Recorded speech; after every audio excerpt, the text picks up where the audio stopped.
deficit. To close that deficit would result in an increase in tax levy of 1.33%.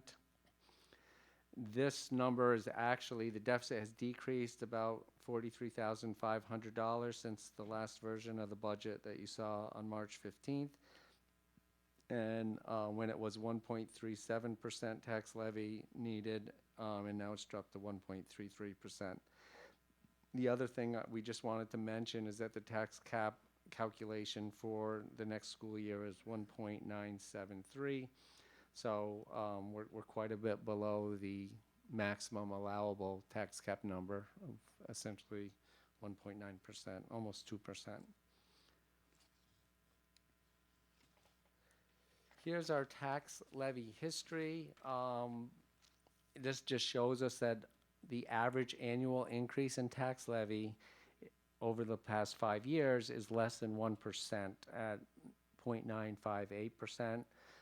Certainly we understand with changes in assessments, changes in pilots, businesses coming and going or changing status, the actual tax bills differ from this, but that's true in every single district in New York State, not just Albany. It's the whole property tax system, which actually isn't finalized until usually about mid-July.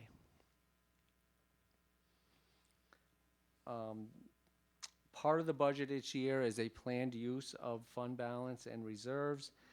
Here is what is taken into the assumptions for the 18-19 budget proposal. You'll note as we get down to the bottom line, we're allocating $454,000 less, proposing that in next year's budget, less than what we had put into this year's budget. And as you know, the use of reserves and fund balance is always a multi-year approach in our long-term financial planning, because these are long-term monies. So some of the highlights we have this year is we're going to have a continued phase into the academic plan, which is actually the enhancements are outlined in the following slides. We're also going to be able to continue the community schools program, and they also received about a $600,000 increase in the new budget, so that will be incorporated into their spending plan as well.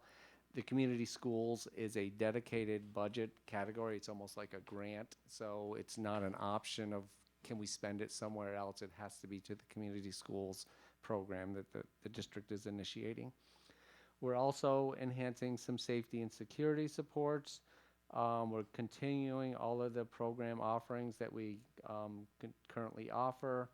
There were new mandates and essential items that we needed to include in the budget this year to continue existing programs and meet mandates. We're also, as I mentioned, allocating additional resources for recruiting efforts for a diverse workforce or more diverse workforce. And lastly, we're investing, you'll see even in the academic plan slides, there's allocations of resources to maintain our technology structure. The next few slides essentially show you the items the staff is recommending for the academic plan. As you recall, we actually had 3 different versions of implementation. Option A was the most comprehensive, option B was a middle ground, and option C was the most conservative approach, and that package is about $967,000. So the next slides, I'm not going to go through these line by lines in the discussion. If we want to talk about certain lines, certainly we can do that. But essentially, the academic plan falls under, there's 6 broad themes in the plan. The first one is instruction. The second one is social emotional supports. The third category is college and career readiness. The fourth area is safety and security. The fifth area is administrative support. And then the last category is operational support necessary to implement the academic plan and support it. So these are the various themes you see highlighted in the gray section, and then the items being proposed and the dollar amounts for each item.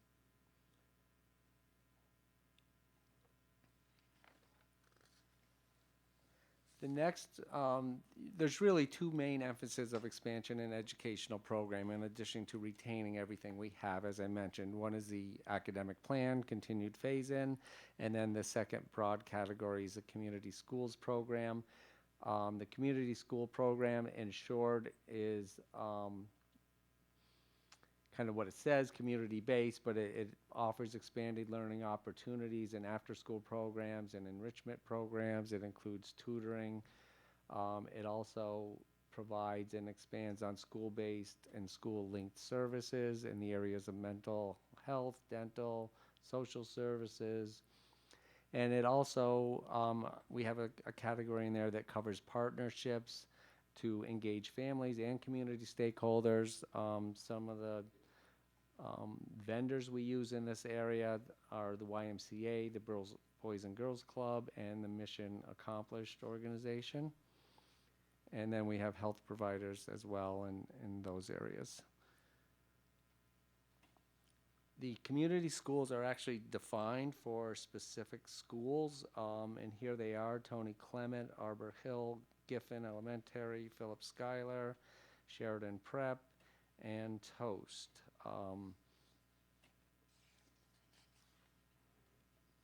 And those are defined by the state in terms of what schools are eligible for the community schools program based on certain criteria. So the budget for the community schools funding next year is almost $3.9 million. And what we did a lot of growth in the area in terms of setting up the Albany International Student program last year.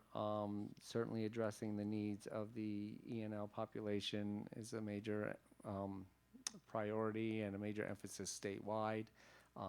Kind of a new and rapidly growing mandate.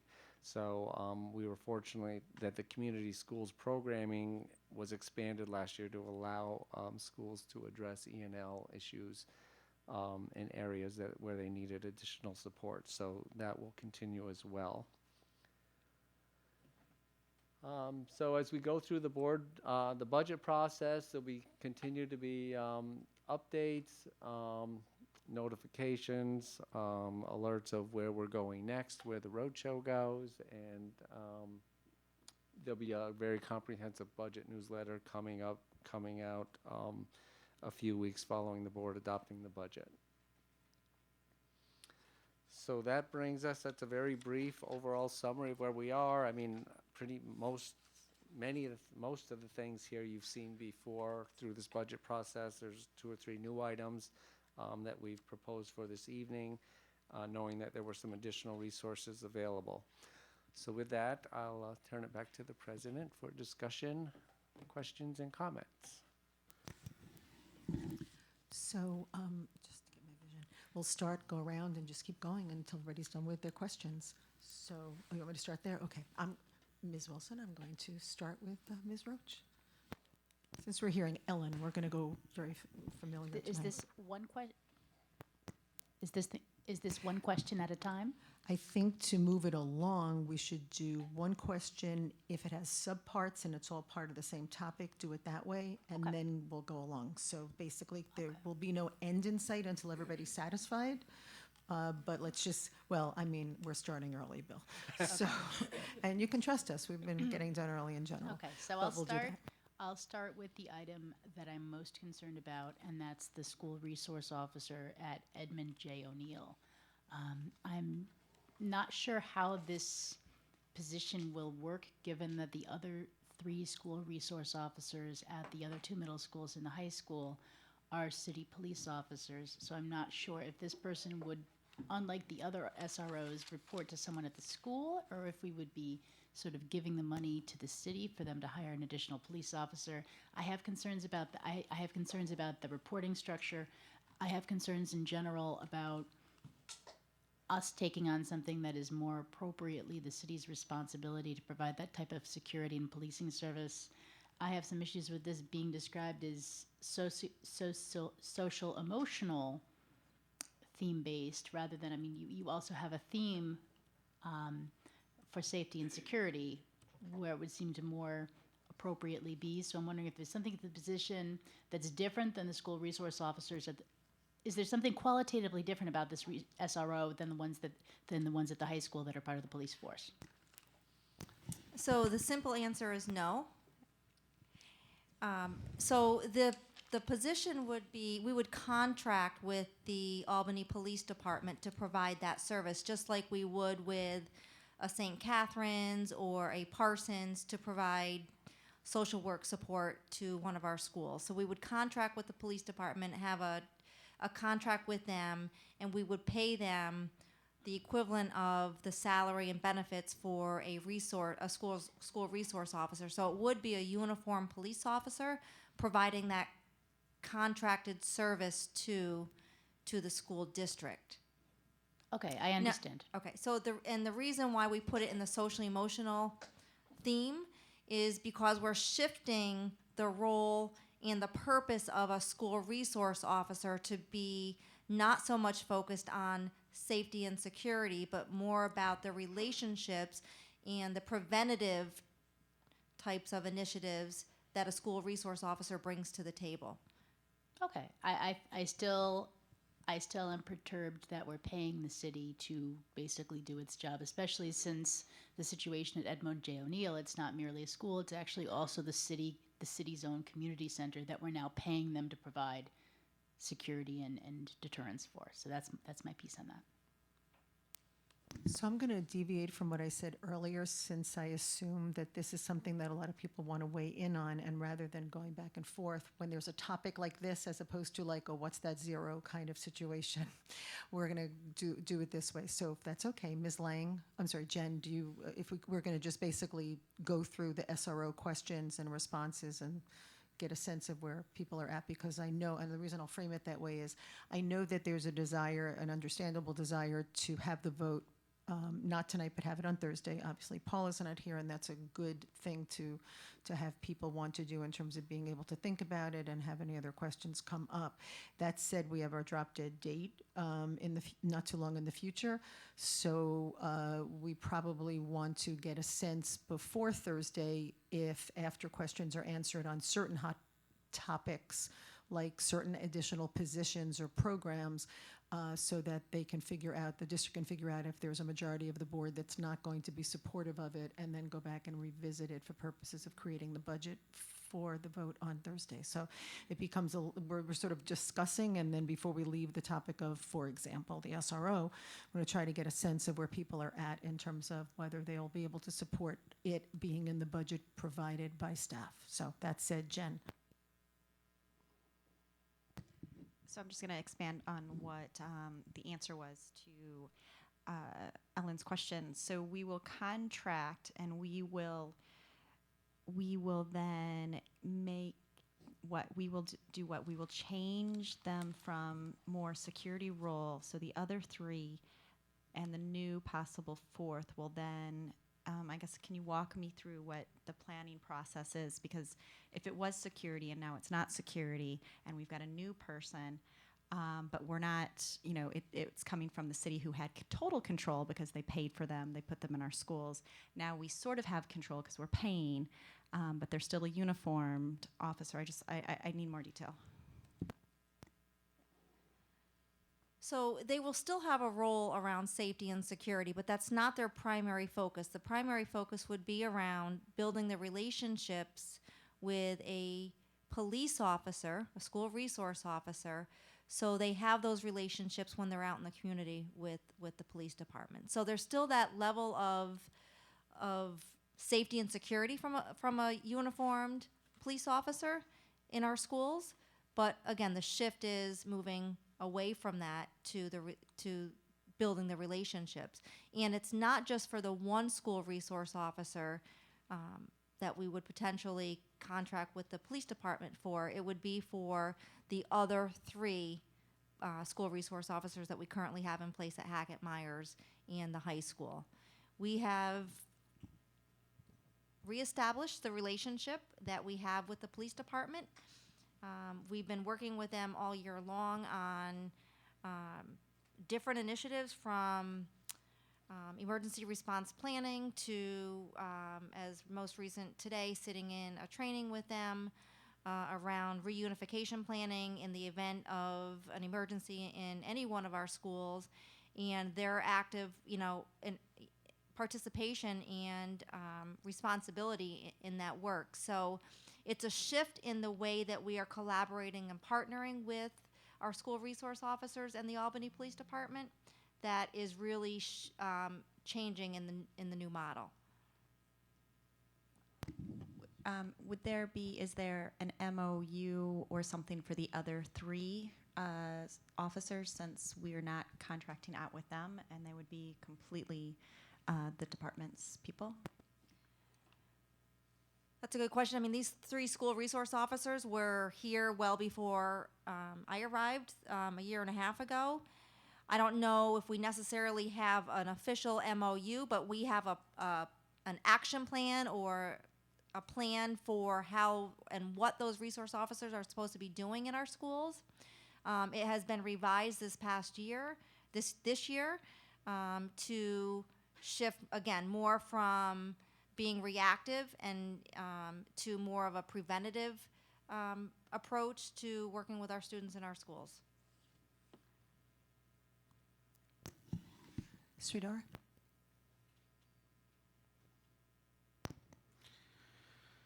Multi-part question again. Do we actually need a 4th school resource officer, or could we share the other 3 along with Edmund O'Neill?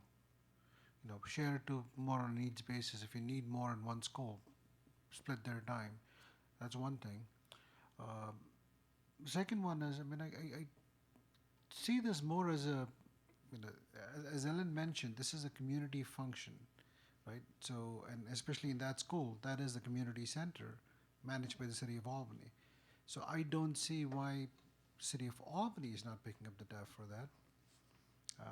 Lastly, again, if this function is not security but more community schools, is there other funding sources to tap in terms of the community aspect of things rather than do it this way?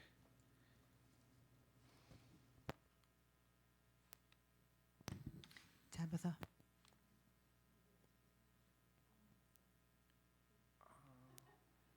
That's right, that's right.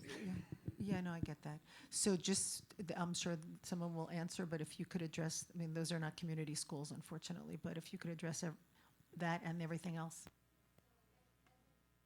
So Edmund O'Neill is not a community school, so the school resource officer would not qualify to be funded through the Community Schools Aid, Foundation Aid. As far as splitting the time with other schools, it would be taking away a resource from our other three schools that need that resource within those schools. So we would be taking from Hackett Myers and the high school, and certainly we don't want to do that. I think the other question was around, CPA. Yeah, and I can't speak for the city.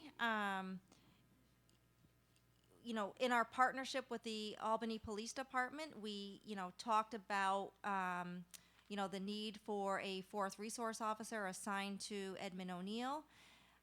The police department is probably in a similar situation, or the city is in a similar situation from a budget perspective, and they are funding 3 school resource officers, and have asked to, partner with us to put a 4th resource officer in one of our schools. In the grand scheme of things, whether it's our money, school tax money or property tax money, it's coming from the citizens. So why can it not be on the property tax side? Tabitha? Good evening. I just have a question. I found a few things. One, was the shift introduced at the Student Support Services presentation? Was that when we first heard the introduction of this new vision for this SRO? Yes. Okay. I seem to recall that. I do recall there was an elaborated discussion about that. My question then is the action plan. Can you identify what the major bullets or themes, maybe not expand on it, but can you just give us like an overture of Yeah, sure. Let me just pull that up, and so just give me a couple minutes.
So I'm pretty sure that we sent this in an SBU back in probably mid-February, but the and we categorized it in several different areas for a school resource officer. So we looked at the resource officer role definition, and under that, it acts as an intermediary between the Albany Police Department and the City School District of Albany.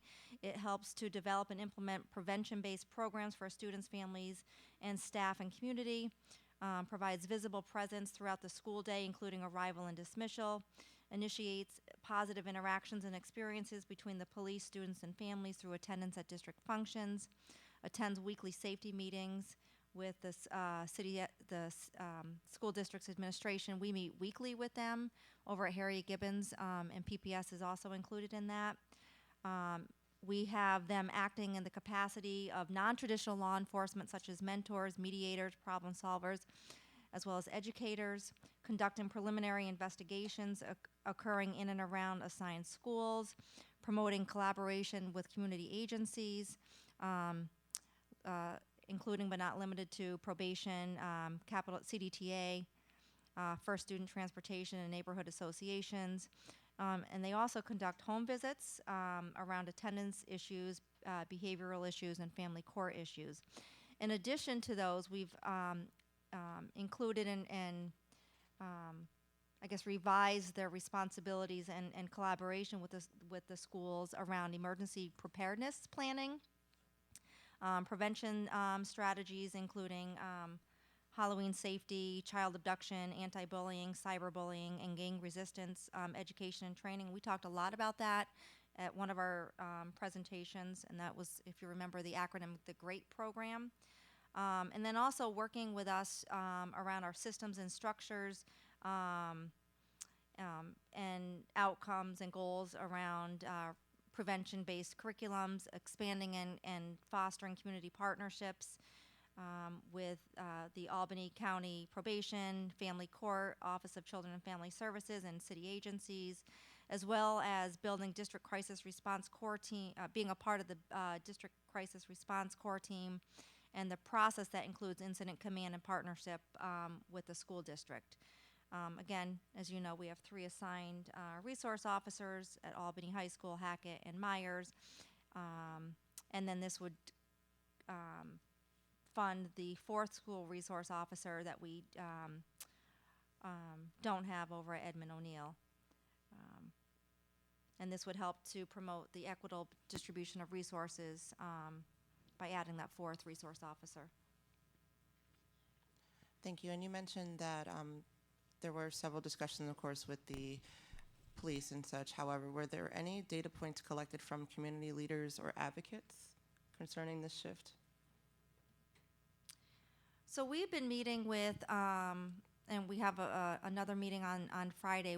So to answer your question, no, but we have been discussing, we've been having regular meetings with a group of family court judges, probation, the city court system, county, and talking about the needs of our schools and the concerns around the reported VADER incidents, the violent disruptive incident reportings, the number of, or the increase in those incidents, and especially as we're tracking that data, especially at Edmund O'Neill.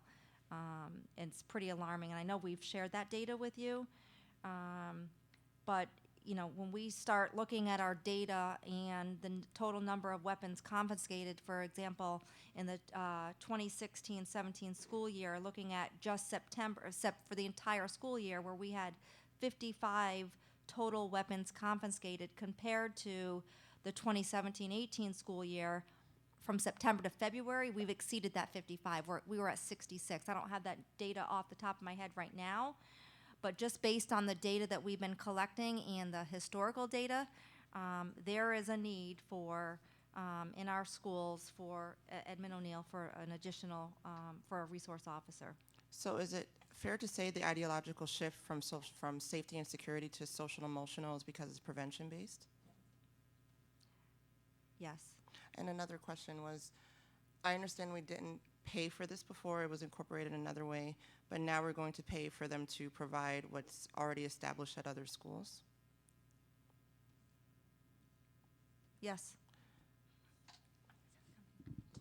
Yes. The other thing that I want to mention too is, this position is focusing on Edmund O'Neill. And, when I look at the Vader data, again, September, October, and November, Edmund O'Neill's Vader information, the data, was double what it was at Albany High School, Hackett, and triple at Myers Middle School. So there is a need for this position at Edmund O'Neill.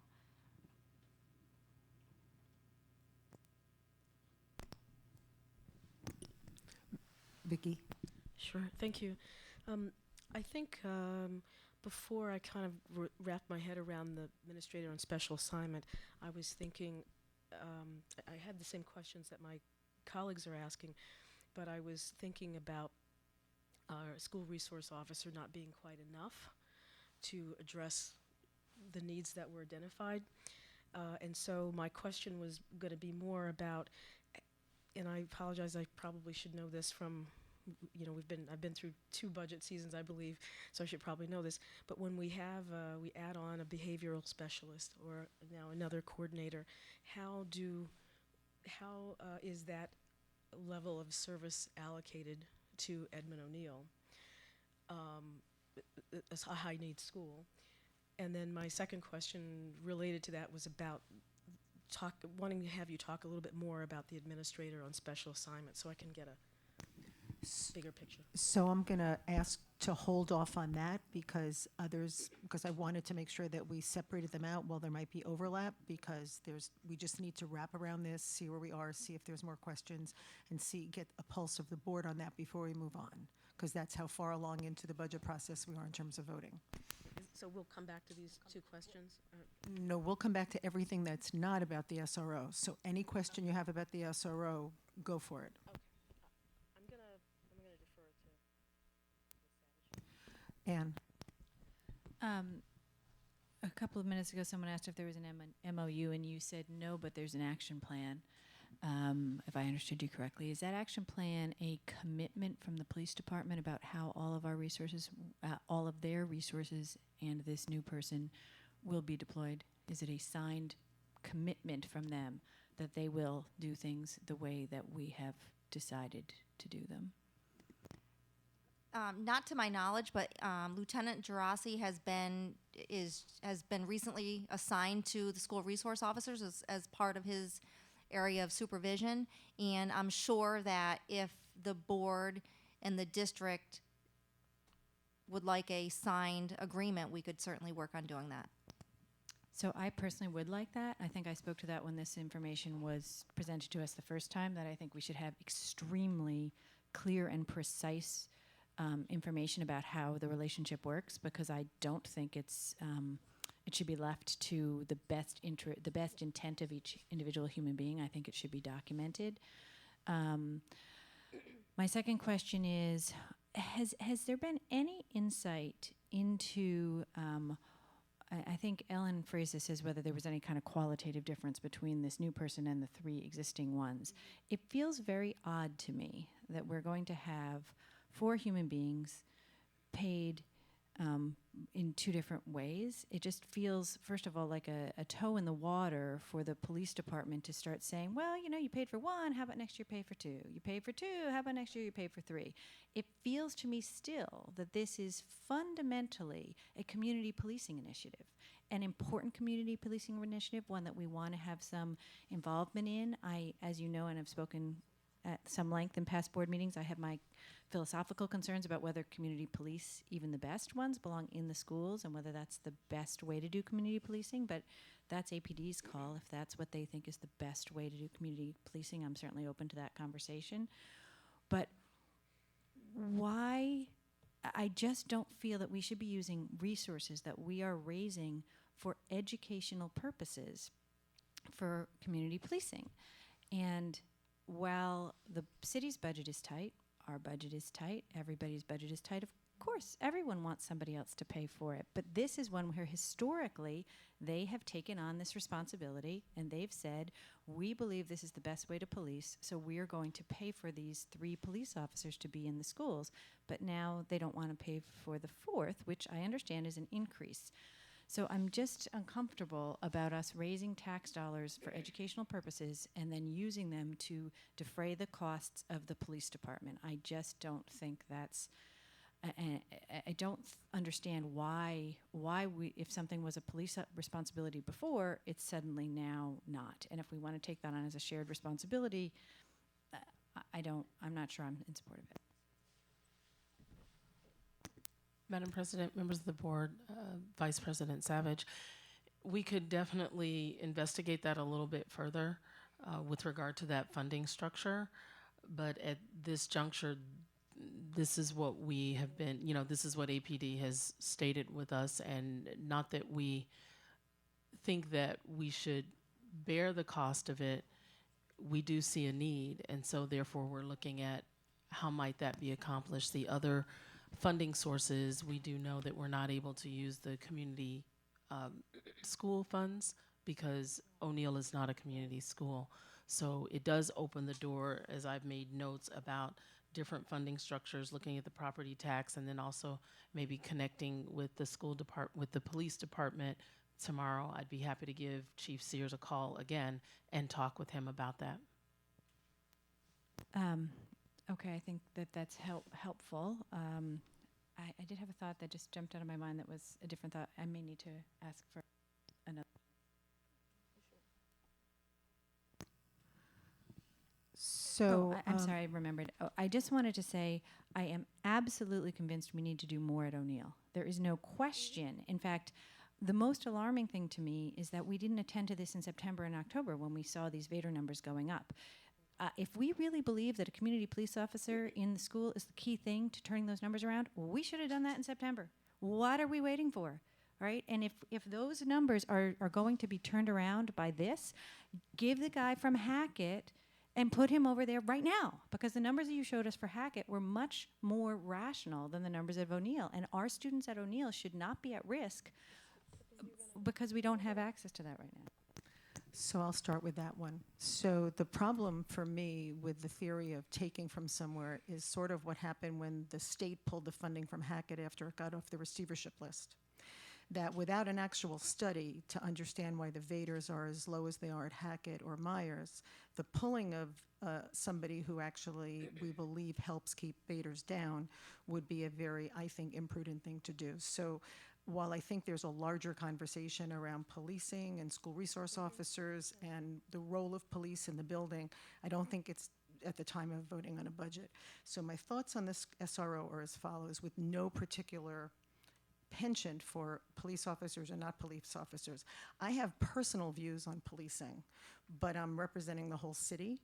And there's a lot of people in this city, especially people who are in certain wards of the city and whose children may in fact go to O'Neill, who actually like a police presence in the schools, so long as it's a friendly police presence, where there may be people in other parts of the city who go to different schools who don't like that at all, who see that as a police state. And it's a political issue.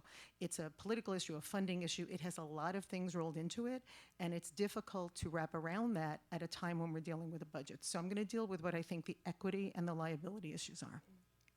The equity issue is exactly what I agree with my colleague with what Ann said. The equity issue is that we didn't have one at O'Neill, and we didn't know that, and we should have done it, but we didn't, and now we're here, and now we should.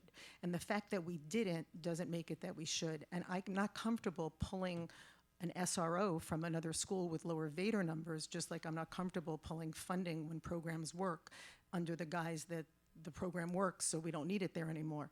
I think that's a bigger issue, and that there's ways of studying it, but I don't think, unfortunately, it's something to do at the time of a budget vote. So I certainly don't support taking middle schools where there were fights and other things when my kids were at Myers and other problems, and pulling people from there. And Hackett had its own problems and its own large Vaders. I don't know what contributed to it. It could be increased rigor. It could be increased academic proficiency. It also could be having other things like an SRO. The problem also is a message to a community. To actually vote for the budget and not have a school resource officer, I'll deal with an issue first. I agree that we shouldn't be paying for it. There's no question we should not be paying for this police officer. But for me, that's like spitting in the wind, because what I believe isn't going to get the city to cough up the money. In fact, I believe, and I don't want to make the city angry, but I do believe that because of the city's finances, they probably would like to pull all the funding. But from a PR standpoint, that could be nightmarish, and the first day that something happens at a school where we had an SRO, it would be all their fault. It would be alleged to be all their fault, possibly by people involved. So I certainly think they'd love to take money from wherever they could, because they're $500,000 in the hole on the money they wanted to get from the state right now. But so the question then I have to ask myself is not really political, but equitably, I can't get the money from the city, so do I now have O'Neill not get the SRO because I can't get the money from the city? You know, and so then we get back to students. It's like saying parents shouldn't send their students to school without certain things, or they shouldn't do certain things at home, or they shouldn't provide for them. We're still the district, and we're not, and we do things that are not educationally based, but allow our students to thrive and or survive in an educational setting. And sadly, we become parents patriae. And in that sense, we wind up providing services we ordinarily would not. So it's one of those situations. It's just people should do certain things in certain ways, but they're not going to, and they're not giving us the money. So I'm still left with Edmund O'Neill without an SRO. And again, my theory on whether they work or don't can't be really figured out right now. I just know that we have them at other buildings. And then I'll go to the other issue, which is we've had a lot of Vader problems at the school. The fact that we continue, if we were to act as a board and were to actually vote a budget after having these discussions, after being cognitive of the fact, being on notice that there's no SRO there, and that actually leads into what Ann was saying about why are we waiting till September. Maybe we should actually, in addition to be passing a budget with an SRO until there's a larger discussion, having one go in there right now in the month of April and having that person be there through June and figuring out where the money has to come from, because the point is, if it's important enough to put in there for the fall, it's important to do right now for the next 3 months. And that leads me to, like I said, to end with my issue about not so much liability, but the fact that we have a segment of our population where people have said, even though we know differently based on our recollections and what the digital recordings show, that we never ever made decisions based on racial isolation. And in fact, we're very clear not to do that. But we have people coming and saying that we've created a certain kind of school with a lack of proficiency and a certain population, and that it's a danger.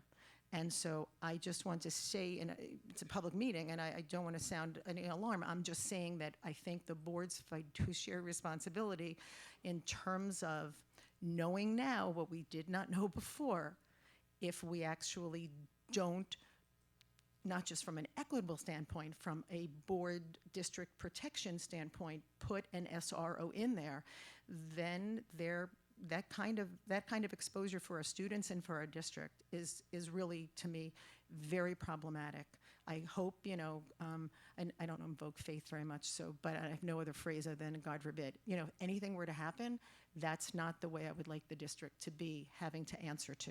Hopefully nothing will, and our metal detectors work and things like that occur, but in today's climate, this is just a tough decision, a bad decision in the sense of funding, but just a very tough decision, and that's just my piece on it. So I'll go around. I have nothing more to say after this, but because that's my entire discussion. But I will start again with Ellen, and we'll go around until everybody else feels like they get their questions answered and get their voices heard. Well, you have, if not convinced me, you have certainly swayed me a little bit in the direction of supporting paying for the school resource officer. But I really more wanted to echo what some of my other colleagues, Ms. Wilson, Ms. Savage, said. Ms. Savage, the way you described the financing and the questions and that foot in the door, that's exactly what I'm concerned about. And Ms. Wilson's question about what about members of this community, were they consulted? Is this something that they want? I think that's a huge question, especially in a community that has had sometimes contentious relationships with the police department. They need to be part of this discussion and this decision. Also, hearing the description of these police officers, or sorry, hearing the new description of the SRO's duties, it does seem that a large part of their role is to be like sort of a goodwill ambassador for the police department, which is a good thing to have to build positive relationships between teens and the police. But again, that's totally in the police department's, should be within their wheelhouse and within their budget to do. And finally, and I'm not asking this as a way to move on to a different subject, but I think Vicky brought up the administrator on special assignment, and that raises questions for me as well, because the description of that position that we have in our presentation seems like it overlaps strongly with the school resource officer. So it makes me wonder, are both those positions necessary? Because if we can get away with having simply an administrator who's not an armed and uniformed police officer, who's someone that works for us to provide that sort of trauma-informed care and direct support. I would much rather have us do that by way of an educator than basically literally have a hired gun. I don't like it. I understand Ms. Adler's concerns about it, and I don't love the idea of pulling the SRO out of, I think we said Myers at the lowest Vaders, and sending them over to Edmund J. O'Neill. I don't like the idea of having them run between schools like they're an art teacher either, but if that's what we have to do until the police can take on responsibility for policing their city, that's what we have to do. And I think it's somewhat unconscionable for the city not to take this on at this time. Jen. So I want to talk about Vader numbers. I know a number of our elementary schools have really decreased their Vaders, and I know that it's been in a collaboration of moving parts, the code of conduct, restorative justice, mindful moments, recess, I mean, some of those things. And so those elementary schools that have been successful with decreasing their Vaders did not have SROs. So I guess some of my questions are, what other things are going on in the middle schools or the schools other than just the SRO is that? And I don't mean to imply that that's what you're saying, that the SRO has caused this 100%, but I do want to get a feel, and I think maybe that administrator position is part of that conversation. But I know there has been successful decrease of Vader numbers in elementary schools where there are no SROs. So we have similar programs at the middle school. We have PBIS and we have Mindful Moments. In addition, if you remember, we talked about the trauma-informed care and the TCIS, the Therapeutic Crisis Intervention. So there are a lot of initiatives that we, especially we've done a reboot of TCIS, and this year's our first year of the Trauma-Informed Schools Initiative, and we've focused on the secondary level because that's where the data is showing the greatest need. So we are, in addition to the programs that you've mentioned, PBIS, Mindful Moments, we are putting additional resources as far as professional development is concerned in training our staff on trauma-informed care practices, as well as the reboot of TCIS. So certainly, those are major initiatives, and this is the first year of trauma-informed and the reboot of TCIS. So that will take time to have impact, and we're hopeful. We're seeing impact now, but we're hopeful that as we move forward and we train additional staff and we put the turnkey training model in place, that we'll see even a larger impact. Madam President, members of the board, Member Lang, one of the things you also have to look at when you talk about the differences between elementary schools and middle and high schools, the challenges are different. The age groups are different. The things that our students are exposed to are very different. You have to look at the sense of belonging, and this goes to that affective domain of students, and as they matriculate from one grade level to the next, the distractions and involvement of students making choices that may not be in their best interest are heightened at the middle school level and the high school level. So that is why you'll see some of the same behaviors, but not the same behaviors at the middle and high school level that you do at the elementary level. And so having an SRO at the elementary level, you're looking at different situations for elementary level students versus middle and high school students. Jen and Mark, no, for now. Sridhar. I understand the concept of the SRO. I understand what we're trying to achieve here. You know, when you look at the weighted numbers, yes, the weighted numbers went down at Hackett and Myers. Is it really because something changed in the way things were done? Or is it because the big difference that happened this year when we opened O'Neill is a lot of kids got shifted to that school, right? So what I would actually love, I know we are short on time, so I don't know if it can be done or not, is to look at the weighted numbers at Hackett Myers before we had O'Neill, track those and see if those kids came from those the schools that feed into O'Neill now. Okay. I think, if I'm not mistaken, there aren't that many kids that were shifted from Myers or Hackett to O'Neill. There were elementary children who aged into O'Neill. So it's not the case that they would be children's Vader numbers would have followed them. You understand? Lori? Correct. And then also, we had the students who attended the West Hills Middle Right, School. right. We had a whole cohort Right, from West yep. Hills, but then we also put kids from Arbor Hill, North Albany, Schuyler into that, and these are struggling schools in their own respect. And it's, I mean, we should have done more. We didn't, but I'm surprised that we haven't done it yet. You know, and clearly pointed out, why didn't we shift the resources? If the weighted numbers are going down in one place, why didn't we move that to another place to fix the problem at hand, where you have a school with the lowest enrollment of all the three middle schools, but as you say, 3 times the higher weighted numbers? Why didn't we fix it? Why are we waiting to fix it next year? Why not tomorrow?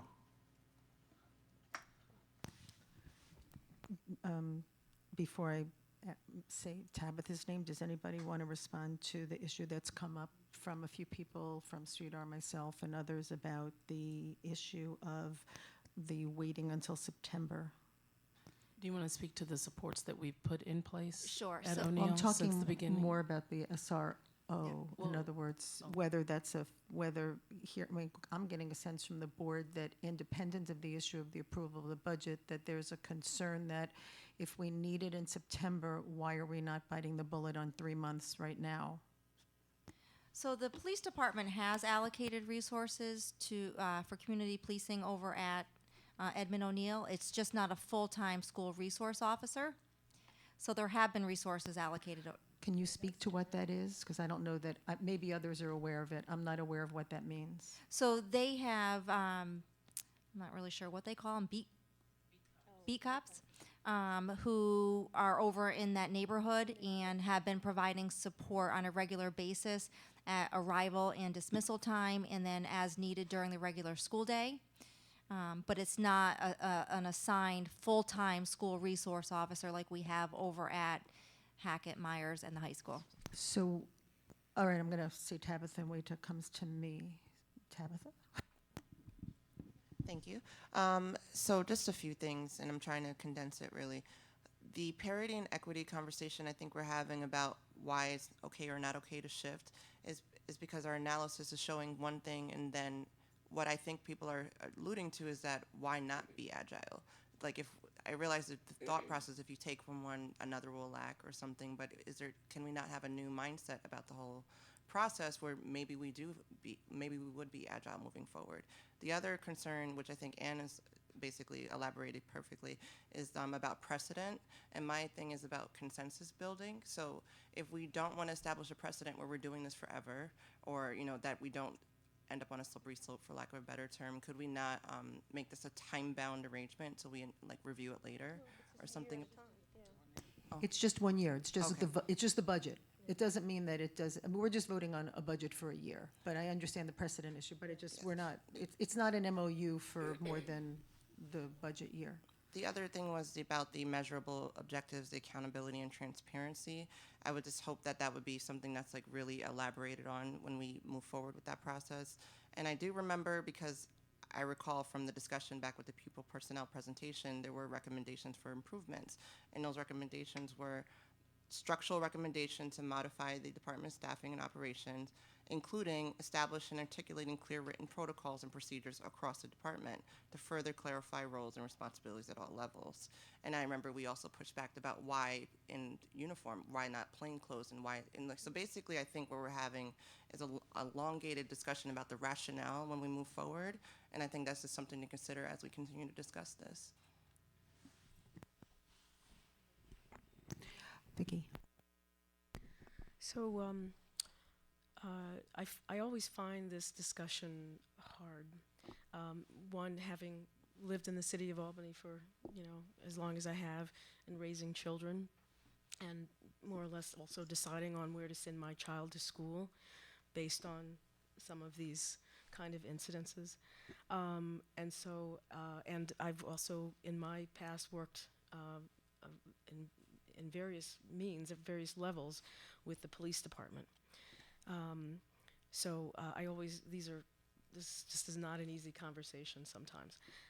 I also wanted to add that I do find in my sort of other world, my connections with the charter schools, that many reasons why some children leave, their parents pull the kids out of public schools and send them to charter schools, is this very issue of, violence and bullying and all of those sorts of things. So I'm just commenting on that. I think the other thing, and I feel like perhaps when we were discussing what was meant by equitability and also equality, that I'm not sure we had enough discussions going, at that time about what it meant at O'Neill. And I don't want to go back and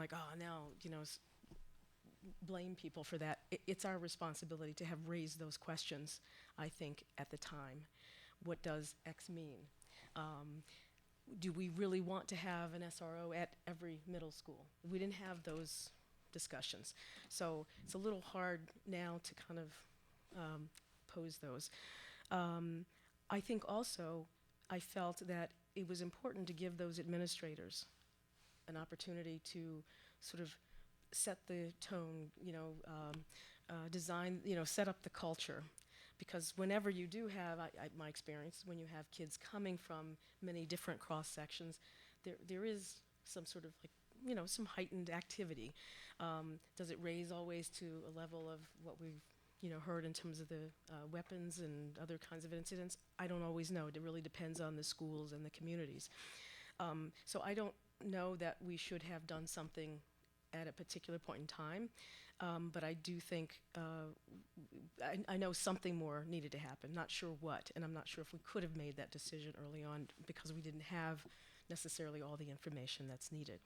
So I'm not trying to blame, but I'm trying to figure out how do we move forward. And I suppose that I think I'm going to just say out front, I think that I'm now supportive of the idea to fund this position. Number one, I have heard from a number of parents about in that particular community, and I don't know that it's necessary. I mean, I'm fine to listen to leaders around the city, but it's the parents who send children to that school that I'm most concerned about their opinion and their thoughts. And I've heard far too many stories about what happens in school, after school, and all those things. So I think that I want to suggest that we go ahead and support that position for the year. I do think that it's important to have a clear contract, even if it's sort of a framework, so that the police understand our position and we understand theirs, and we kind of can figure out how to see if this is working and if this is indeed an essential position at that school. So I think, and it's not about just giving them money. I think it's about having a clear framework to move forward and who's reporting to whom, and how do we work collaboratively together. I just want to say it's very hard. I know yes, we live in the city and cities should do things, but these are our schools. These are my children, our children. And we have, and sometimes we're going to need that collaborative, work with them. And we're going to have to put out money. I just don't see this as always a police, issue. It's helpful when they pay for positions. And, excuse me, there are 3, right? So I think that's pretty good to have had 3 for the length of time we've had. And like Sue, they might want to pull out, but they may, for reasons, think better of it, because now it's those relationships have been established. So, so I guess I just want to say I'm supporting that. I think, and to Tabitha's point, and at all these schools, really want to kind of make sure we're checking in with parents and other stakeholders about, the inputs and whether these are the things that are truly working and helping us to have a better climate and culture and so forth. I think that's a lot. And then if you could, though, talk about this administrative position, and again, somebody else still may have something on the SROs, but I just wanted to kind of get a sense of how what this really looks like at O'Neill in particular, with now would be a 4th, 5th adult in the school. So currently we have a school psych, 1 behavioral specialist, 2 social workers, 2 guidance counselors at O'Neill. With the influx of some of the behaviors that we're seeing as we have been working through different professional development since the beginning of the school year with the leadership at the school and with the teachers, making sure that everything that we're able to do directly in the classroom to provide that direct support to students is being done. Sometimes it takes a minute, like when you talk about PBIS, it takes a minute to see the result of that training. And so I don't want there to be the impression that we saw these behaviors happening at O'Neill and then we just sat back and didn't do anything. That's not the case at all. What it is before getting to the point of saying an SRO may be needed, we've worked with teachers. We've looked at improving those strategies. But one of the things that we're seeing is it's a double-edged sword. The support of an SRO in combination with what needs to happen on the instruction side of the house, right now, we really have to move simultaneously if we're going to try to prevent more inappropriate behaviors or even intervene. We have to operate simultaneously. In an ideal world, you would have all of the proactive measures in place, and then your reactive measures are decreased. In this case, we are reacting, but we're also building in the proactive measures.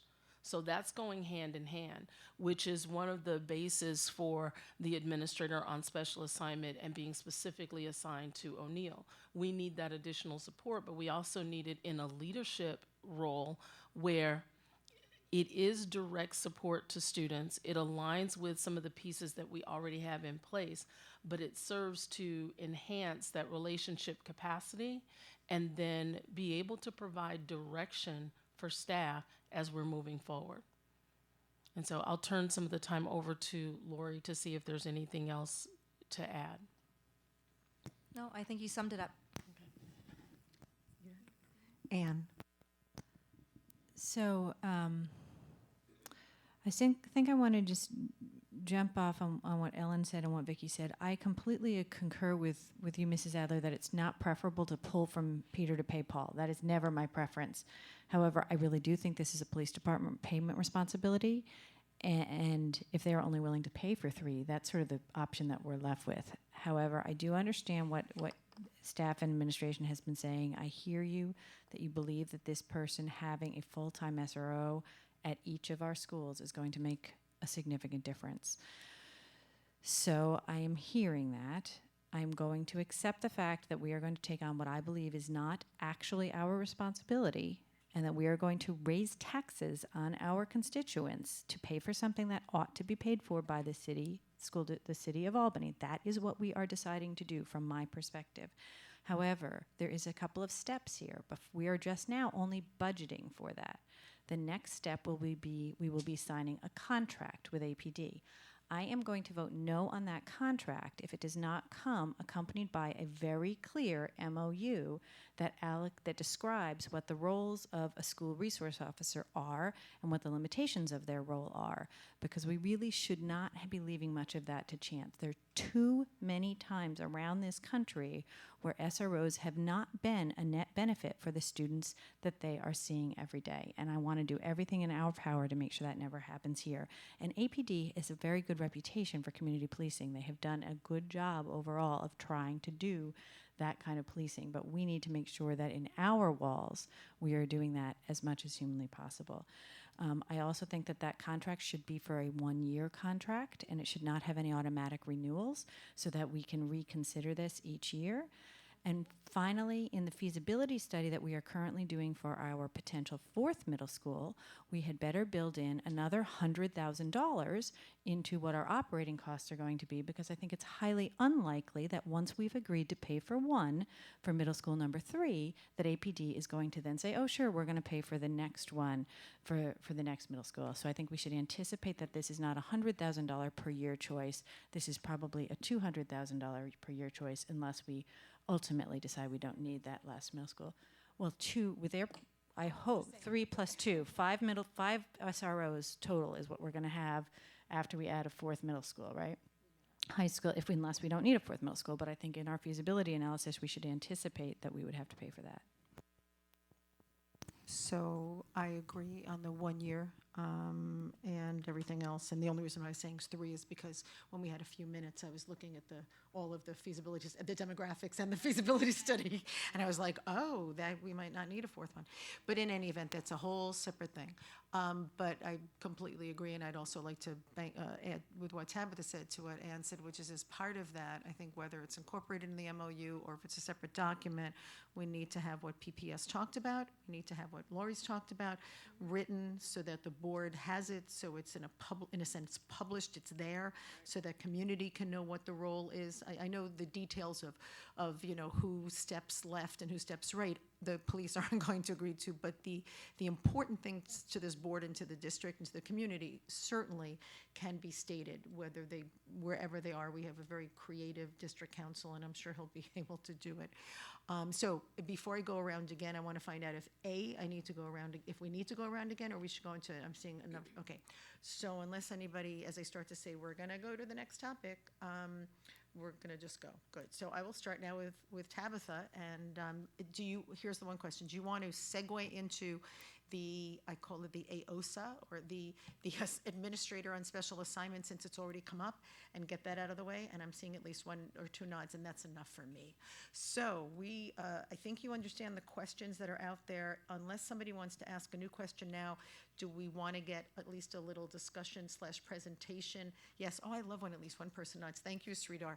That works for me. So whether it's the superintendent or Lori, if we could get some discussion about your thought process going forward on this person, and as part of it, if you could add to that the different nature of what that person will do, even if there's some overlap with, because that question has come up by a number of board members on SRO versus, I'm calling it an AOSA just because I love acronyms.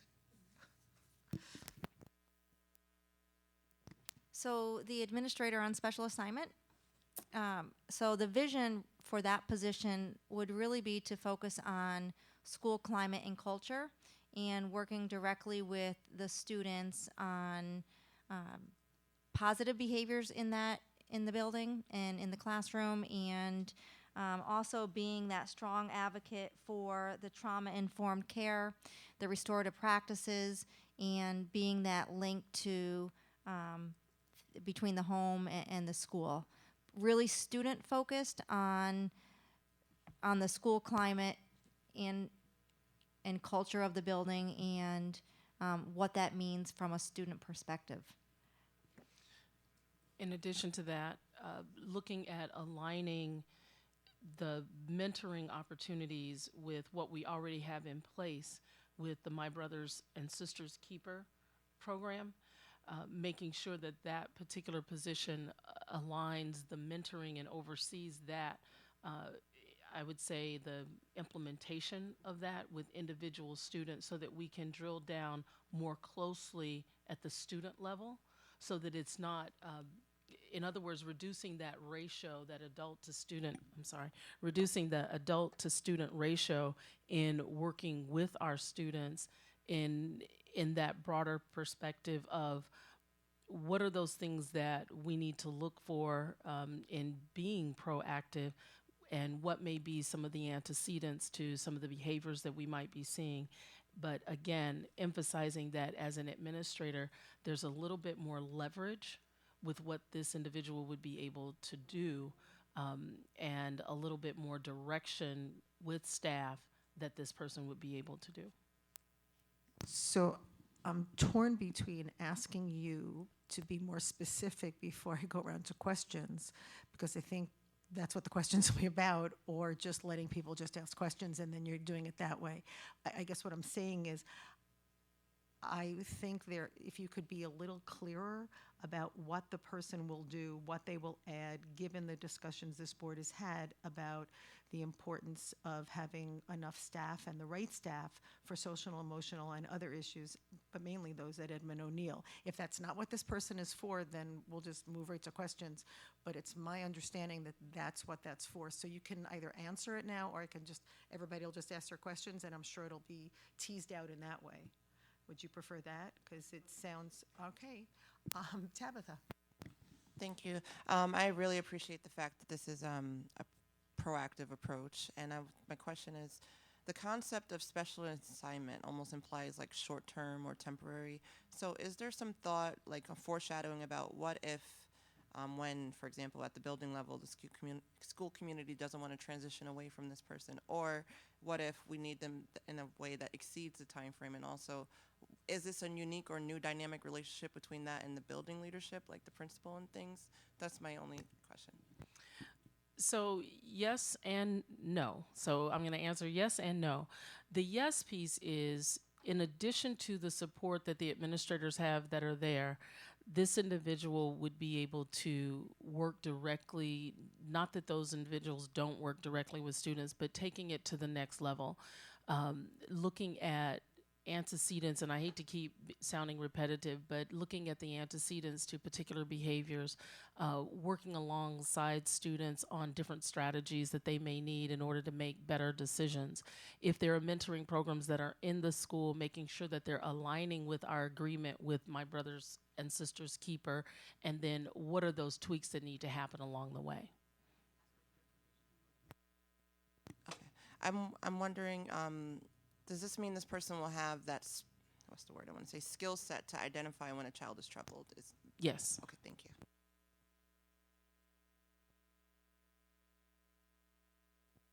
Sridhar. So if I understand this right, this person is going to be circulating among the schools? Or just at O'Neill? At this juncture, it is at O'Neill. And so when we say on special assignment, that duration, that goes back to the previous question about duration, we're looking at the needs at O'Neill. And so to place the position there with an individual there that can work with that population is what we're looking to do. Again, not looking to take that special assignment position away until said capacity has been built, but also making sure that the position is there long enough to impact change. So it's really the combined partnership between the fourth SRO and this person that you're thinking will fix the problem there? Well, it's going to be a combination. It's not one or the other, but it's going to be a combination of these resources working together. I just want to add, too, that we are increasing enrollment at O'Neill next year by an additional 100 students. So this year we have 2 teams of 6th grade, a team of 7th grade, and a team of 8th grade. Next year we will have 2 teams of 6th, 2 teams of 7th, and a team of 8th grade. So we're increasing by about 100 students. Right. My only problem with any of these really is the fact that, I mean, as a school district, our primary function is to teach. And we're, when you look at plans A, B, and C, we're taking away teachers and adding administrators, adding other people rather than teachers. I mean, it's the nature of the beast where I live, and I get that, But those are support roles that go to support what happens in the classroom, because our teachers can't do it all in the classroom and teach. They can't be that, as talented as they may be, they still can't be everything to every student in their classrooms. And that's so exactly we what- have to be able to provide the resources to pull some of those things off of their plate so that they can focus on the instructional delivery. I mean, I totally get it. That's what I meant by it's the nature of the beast these days, because when I went to school, you didn't expect that schools were going to do this, this, and this. It was a different mindset, and things are different now, and we just have to deal with reality. So I don't have a problem with providing the support services, because I realize that all of these are just things that are important. So those kids are actually coming into the school and being able to learn what the teachers are trying to teach them. So I get it. But Jen? I have two questions. One, right now, O'Neill has a principal at every grade, and then they don't have a sixth grade principal? Just two principals, just the co-principals. They have a And they have an co-principal, assistant. two co-principals and an assistant principal, but and a it's not a- homeschool coordinator. So they don't have what Hackett structure is, with a sixth grade principal, a seventh grade assistant principal? Well, they are assigned grade levels. So, excuse me, Miss Antonetti, Mr. Jones, and Miss Cornell are assigned grade levels, just like the two assistant principals and the principal at Hackett and Myers are assigned grade levels. The difference between Hackett, Myers, and O'Neill is that O'Neill, as you know, has two co-principals Right. and one assistant principal. So there's 3 administrators in each one of the buildings, Okay. just different titles. Okay. And they each have a homeschool coordinator. Okay, got it. And then going back to the new administrator position, you said that they would have the skill sets needed. Could you elaborate on what skill sets? Would that be a psychology degree? Would that be a master's, a PhD? What is it that this person's skill sets are? Because we went from homeschool coordinators to assistant principals because there was a different defined skill set and need, and it sounds like it's kind of a combination of all So that. we're looking at the relationship building piece. I'm not going to speak to the degree because we don't know once we see, what administrator or advertising or whatever the case may be with regard to the position. We're looking for the ability to build capacity, not just among faculty and staff, but also among students. Someone who can have that rapport with students, make sure that we are looking at the soft skills, as well as someone who can come in and have some authority with academics as well.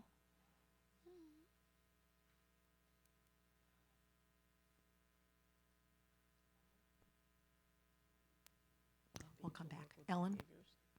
So it is sort of hard to get my mind around exactly what this person is doing, but I'm sort of maybe hearing or reading between the lines here a little bit when you're talking about someone who has those soft skills to work with students in the way that a social worker or a school psychologist would, but also has the authority as an administrator to have more leverage with the teachers. I mean, is there a problem with classroom teachers being reluctant to implement the advice of behavioral specialists, psychologists, social workers, etc.? Because if that's a problem, it seems like that would be a problem that needs to be addressed in a different way. I don't know.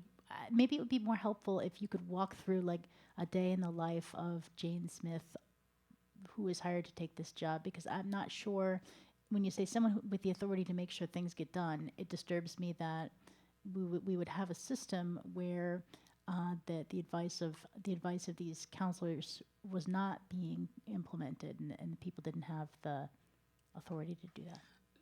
That's not the direction for that statement with regard to having the authority. It's not that having the authority to make decisions and to implement practices. It doesn't have anything to do with the fact that people aren't doing what they've been directed to do. It's just ensuring that what is being directed to do even at that level, is still being moved forward. So describing a day in the life, this individual may end up working with students that come into school who have had some type of trauma, and they are working with them with doing some restorative circles with a group of students in a way that's a little bit different from a guidance counselor, or maybe even in tandem with a guidance counselor or a social worker or behavioral specialist, working with the families, bringing in families in a way that is not as threatening, but also with families that that would have that authority to be able to say, these are the things that from the home side we would really need some cooperation with, and things like that. So and that would not be the whole day, but those would be some of the things that they might be addressing. There may be some issues with siblings that are happening.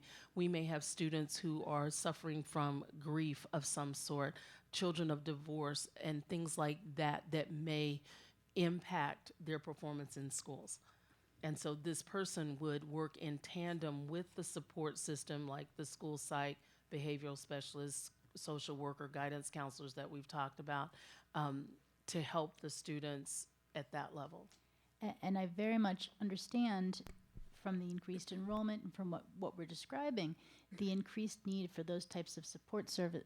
Gosh, it's really hard to talk into the microphone and talk to you and talk to you like that. But I'm still not entirely sure of what the administrator would bring to the role by virtue of being an administrator. And I appreciate the more detail you gave me now. Mm-hmm. Maybe if there's a way to do it, you could provide some specific and granular as you can get as to the type of life situation that would require exactly this type of person who's an administrator and a trained mental health person, essentially. I don't know if I can provide that example just off the cuff. I know that just in the thinking of supporting the students at O'Neill, that there is a need to have this position there to work alongside the other administrators that are there, as well as the support personnel that are there, to utilize that skill set of building capacity and relationships with students, helping them make better choices, aligning our programs with the mentoring that already exists, but ensuring with fidelity that that is actually making a difference in the lives of the students, and being able to connect with families in a different way that is non-threatening, but still able to enforce a little responsibility and moving forward with, here are some ways in which we can partner and work together with families and have that shared responsibility with our students. Okay, thank you. Thank Vicki. you for elaborating.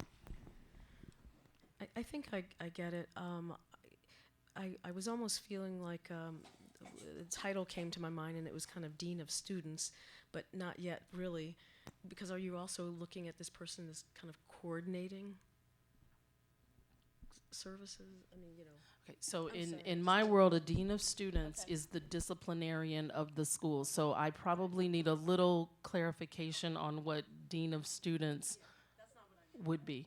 Yeah, I just in my world, it's a different kind of. It is the person who, like exactly pupil person at the building. right, but that also has these, relationships with the other adults That is to correct. coordinate and make sure attention is Given to the given student. to the students. Right Yes. now, Sorry. Candy and Malik and Tia are, running the building and doing the day-to-day responsibilities of what that we would expect them to do. And on top of it, the mental health and the behavioral needs of the students need more attention than what they can provide right now. So I look at this position as an administrator providing that socially emotional support and wraparound services for the students within that building. So it's not that it would take away from the areas of responsibility that the administrative team now has. It would just be that added layer of support. And this person I would see working closely with PPS and building their level of capacity to provide supports and services to those students.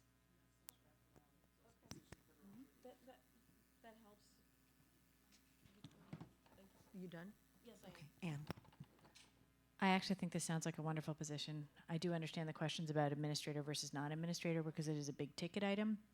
But we have asked repeatedly since the very first time this concept was introduced of having this feeder pattern at Edmund O'Neill over and over and over again. This board has said, what do we need to do to have an equitable outcome at that school, not an equal allocation of resources, but an equitable allocation of resources. And this is the strongest evidence I've ever seen that we're actually doing what we said we were going to do, which is provide an equitable set of services. So I think this sounds fantastic and probably just what the doctor ordered. So I don't have anything to say. Thank you, Anne, for saying that so well. Anybody else want to? I'm going to come to. Just want to So- just add one thing that I would like to see a job description.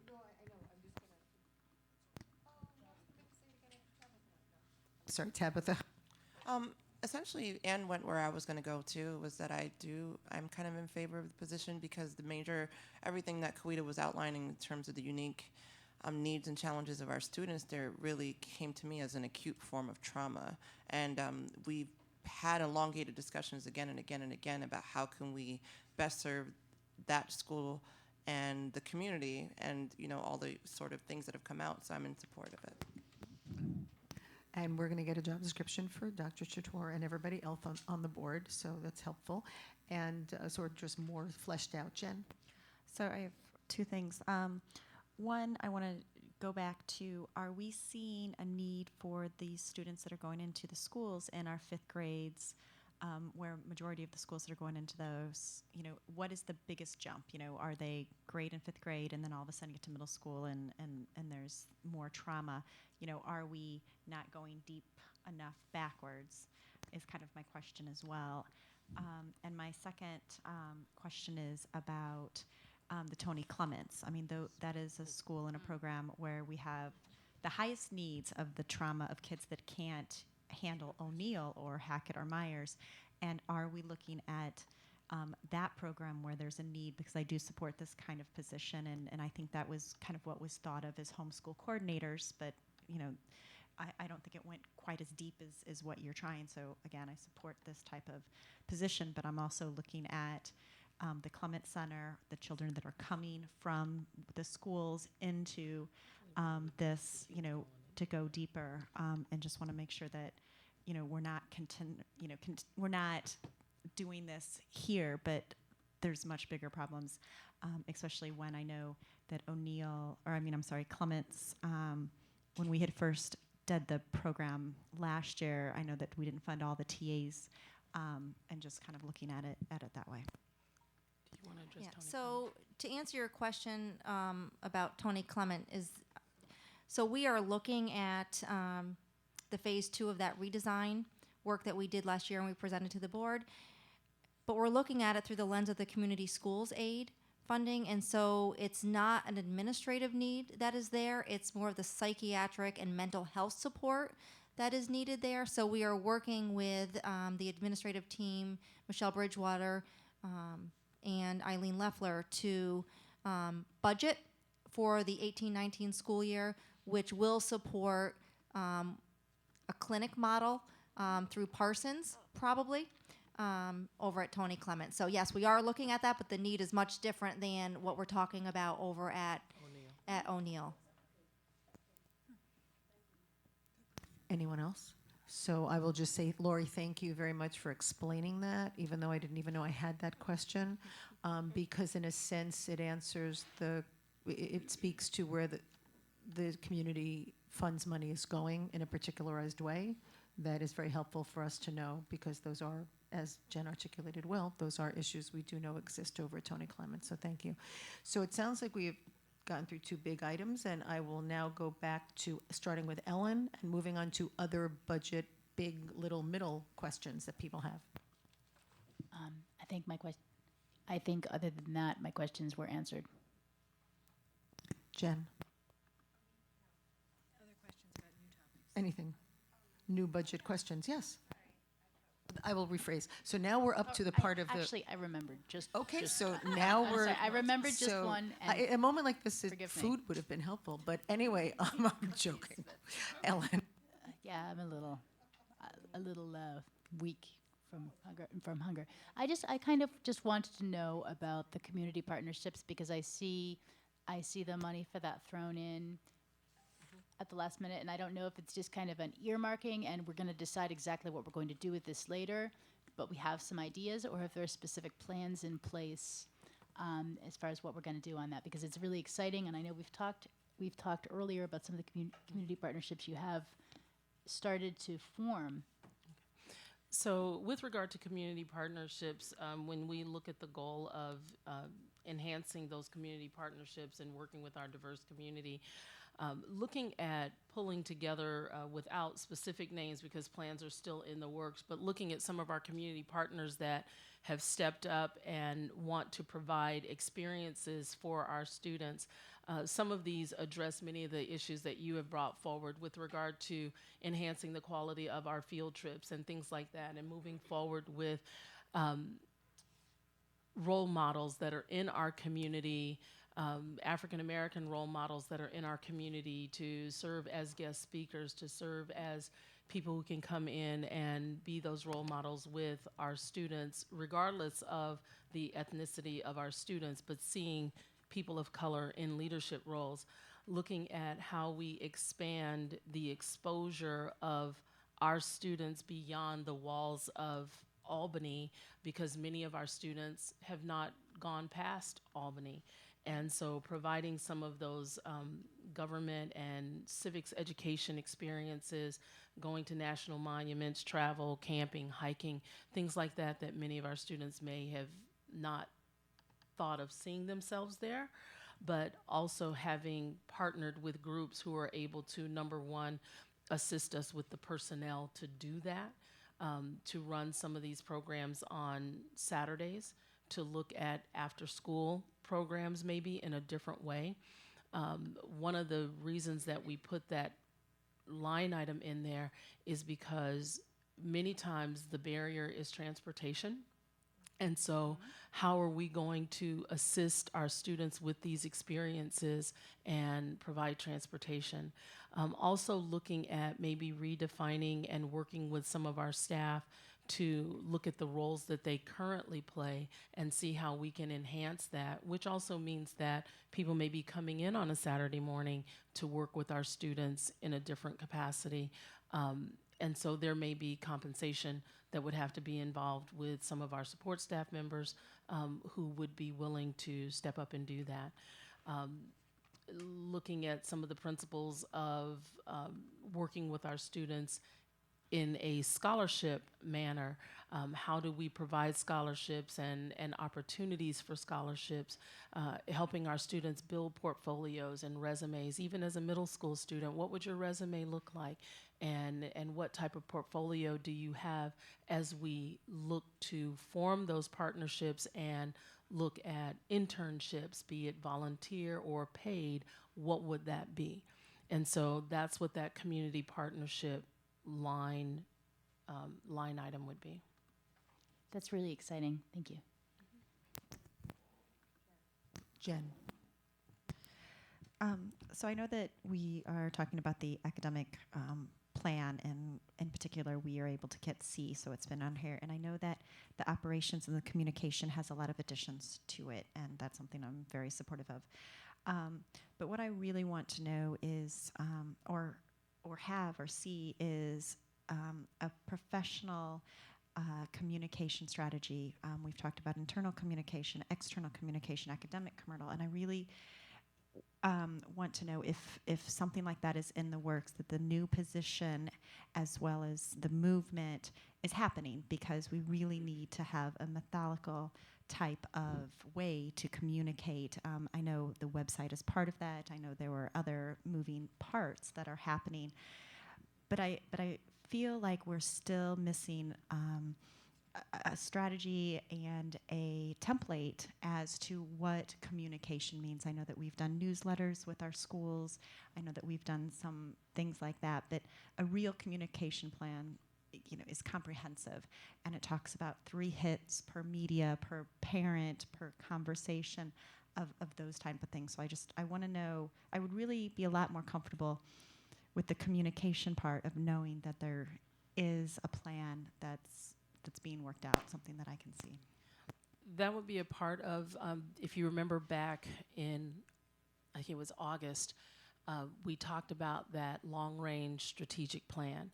So that would be a part of our strategic planning process that we are going to start putting together to present to the board. And so each department would be able to lay out that strategic plan within the bigger picture. You would be able to see what that strategic plan for communications, just like for curriculum and professional development, just like for elementary ed or secondary, all of that would be a piece. For example, HR, everything would be a part of that long-range strategic plan. So the short answer is yes.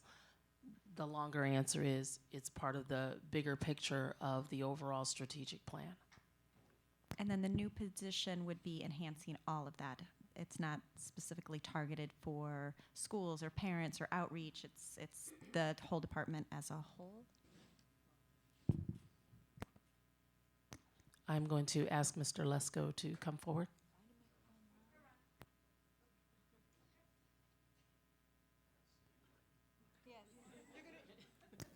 Going to work the crowd now, so.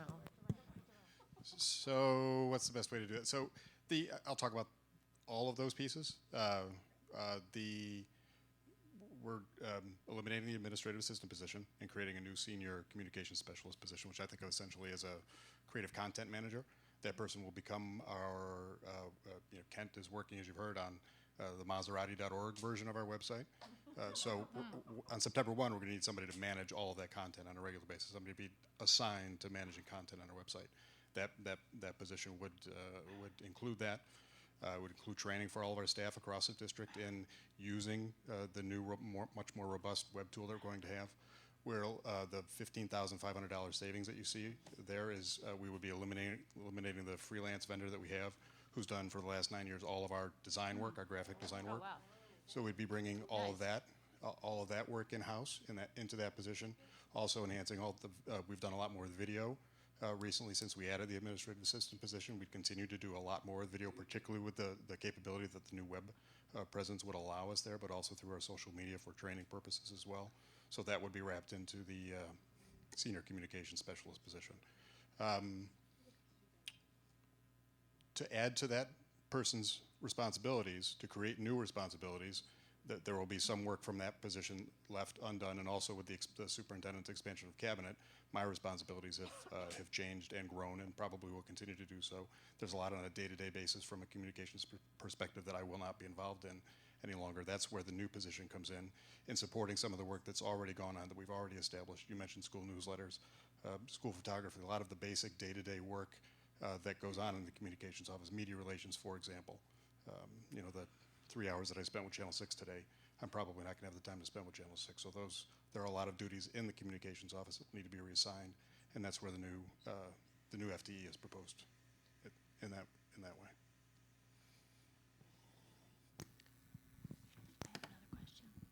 Follow up? No?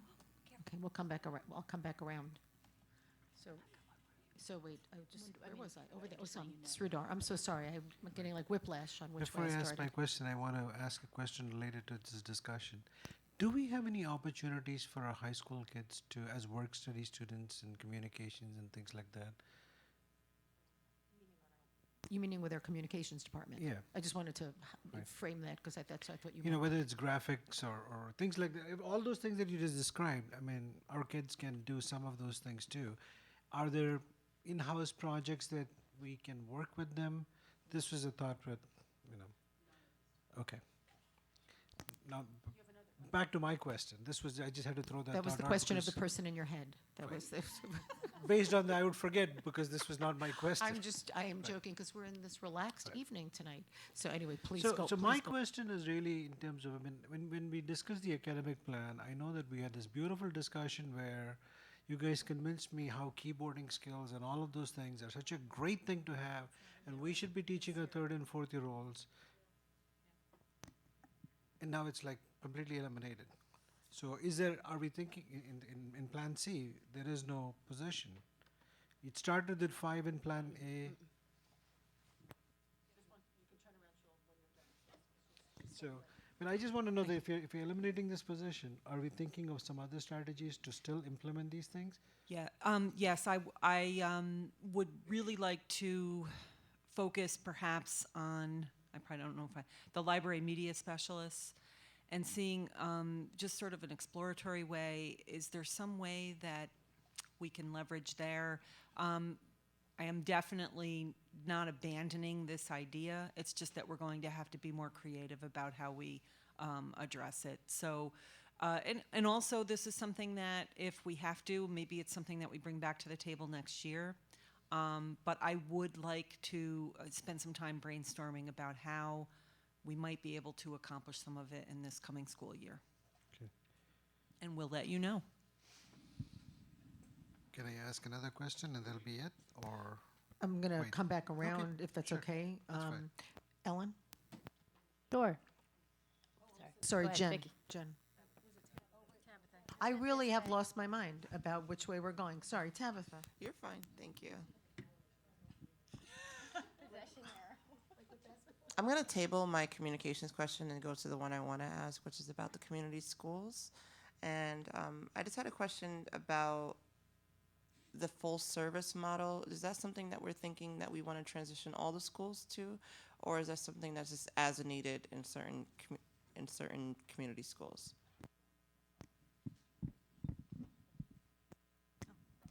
So I would love to see a full service model in each school, but with that comes additional funding and space. And beyond, I mean, even if we had $1 million per school to add community or to full service models in each of our schools, the space would be an issue. So the short answer is yes. It's just a matter of one, funding, and two, space.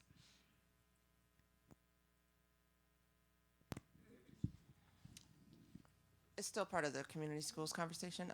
This is about the community engagement and the enrichment support and partners and things of that nature. The question was whether we are going to incorporate them into some of the boards or some families onto the boards and things of that nature, or if we have any more insight about that. So each community school is required to have a community schools board or committee, and there are community members and parents on those committees. Excuse me, was the question about expanding that, or? That exactly was the question, about expanding it to those partners that you're building relationships with, to have them sort of give insight on the developments at the school also. They could be a part of that committee, but we have to be careful with the community schools committees that the decisions that are made, they need to be able to make those decisions, and we would, while absolutely they would be welcome, we have to make sure that the committee doesn't get so large that it becomes ineffective and they're not able to make some of the decisions that they need to make at the lowest local level. Vicki?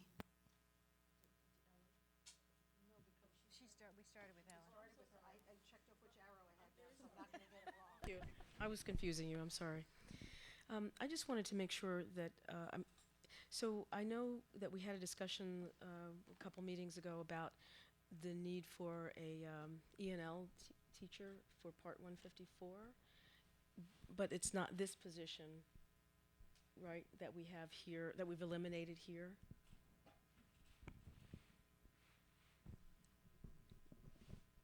Anybody else recall that discussion? I think it's already in, I'm just checking. It's already in the base budget? Okay, that's what, I just wanted to make sure that that was covered. Okay, thank you. Anne? My question is about New Scotland Elementary and the way we enroll students in our neighborhood schools. I believe that this budget still includes an elimination of a kindergarten teacher at New Scotland, right? That was like one of the first slides we saw, and that's still in here, I'm remembering this correctly. And I remember fully the concern that New Scotland is going to burst at the seams if we allow it to grow 4 deep again. However, We do not currently, as far as I know, have a board policy on how students are enrolled.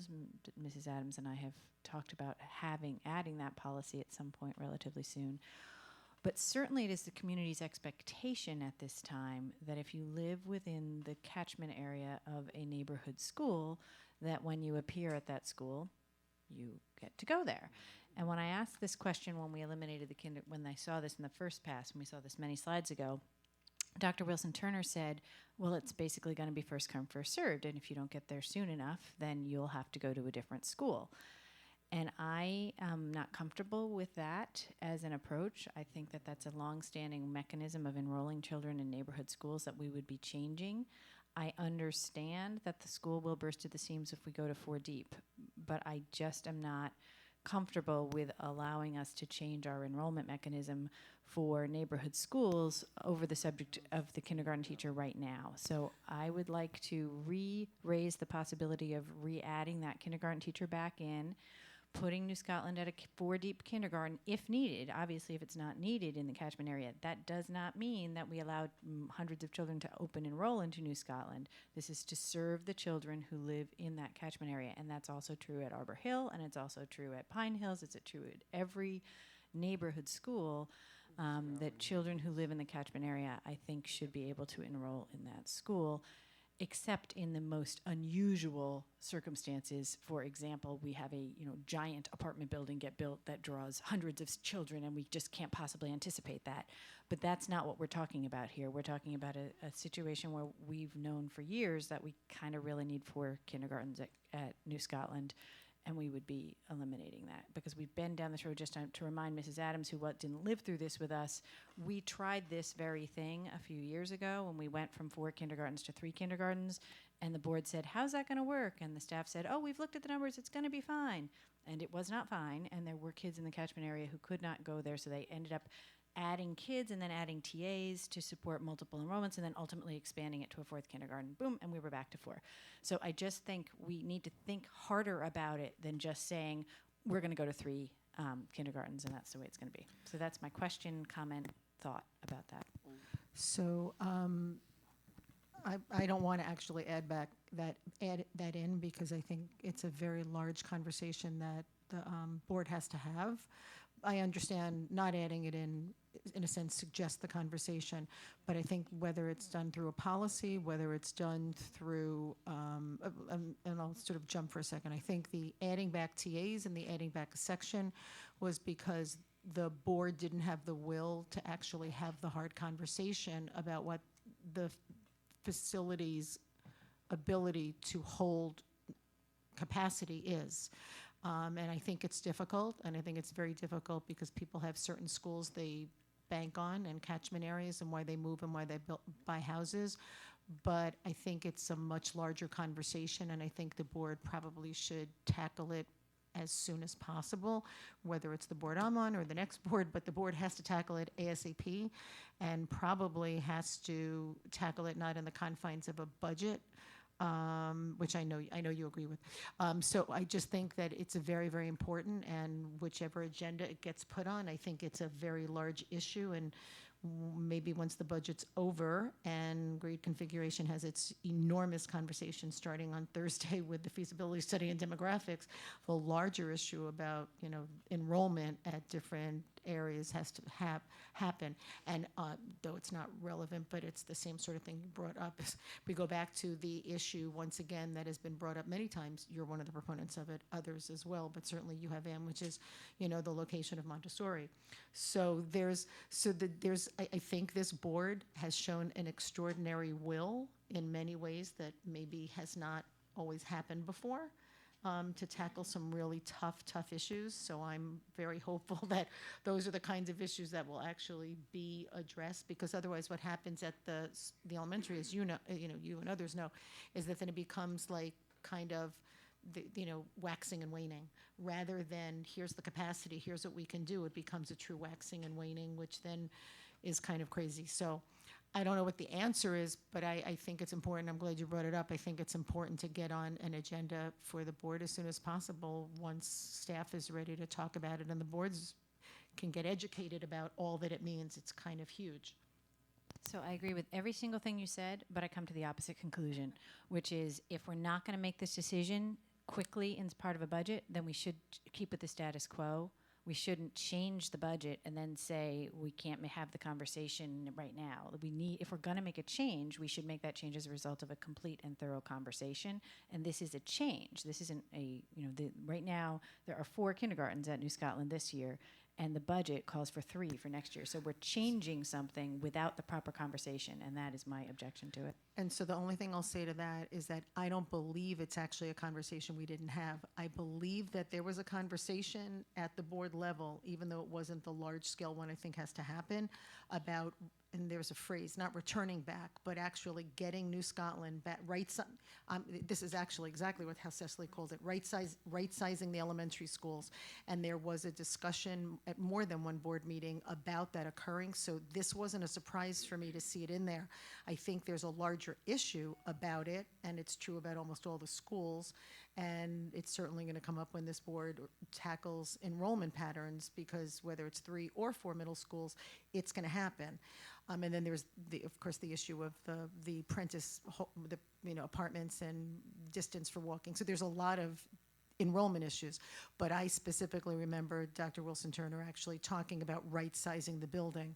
And so I don't find this a surprise. That's why I come to this conclusion. It's not that I'm weighing in that it's the best or the worst decision, but I knew this was coming, and I knew it was what we had decided. In a sense, we didn't vote and sit around and discuss enrollment, but I knew that this was something that was brought up before.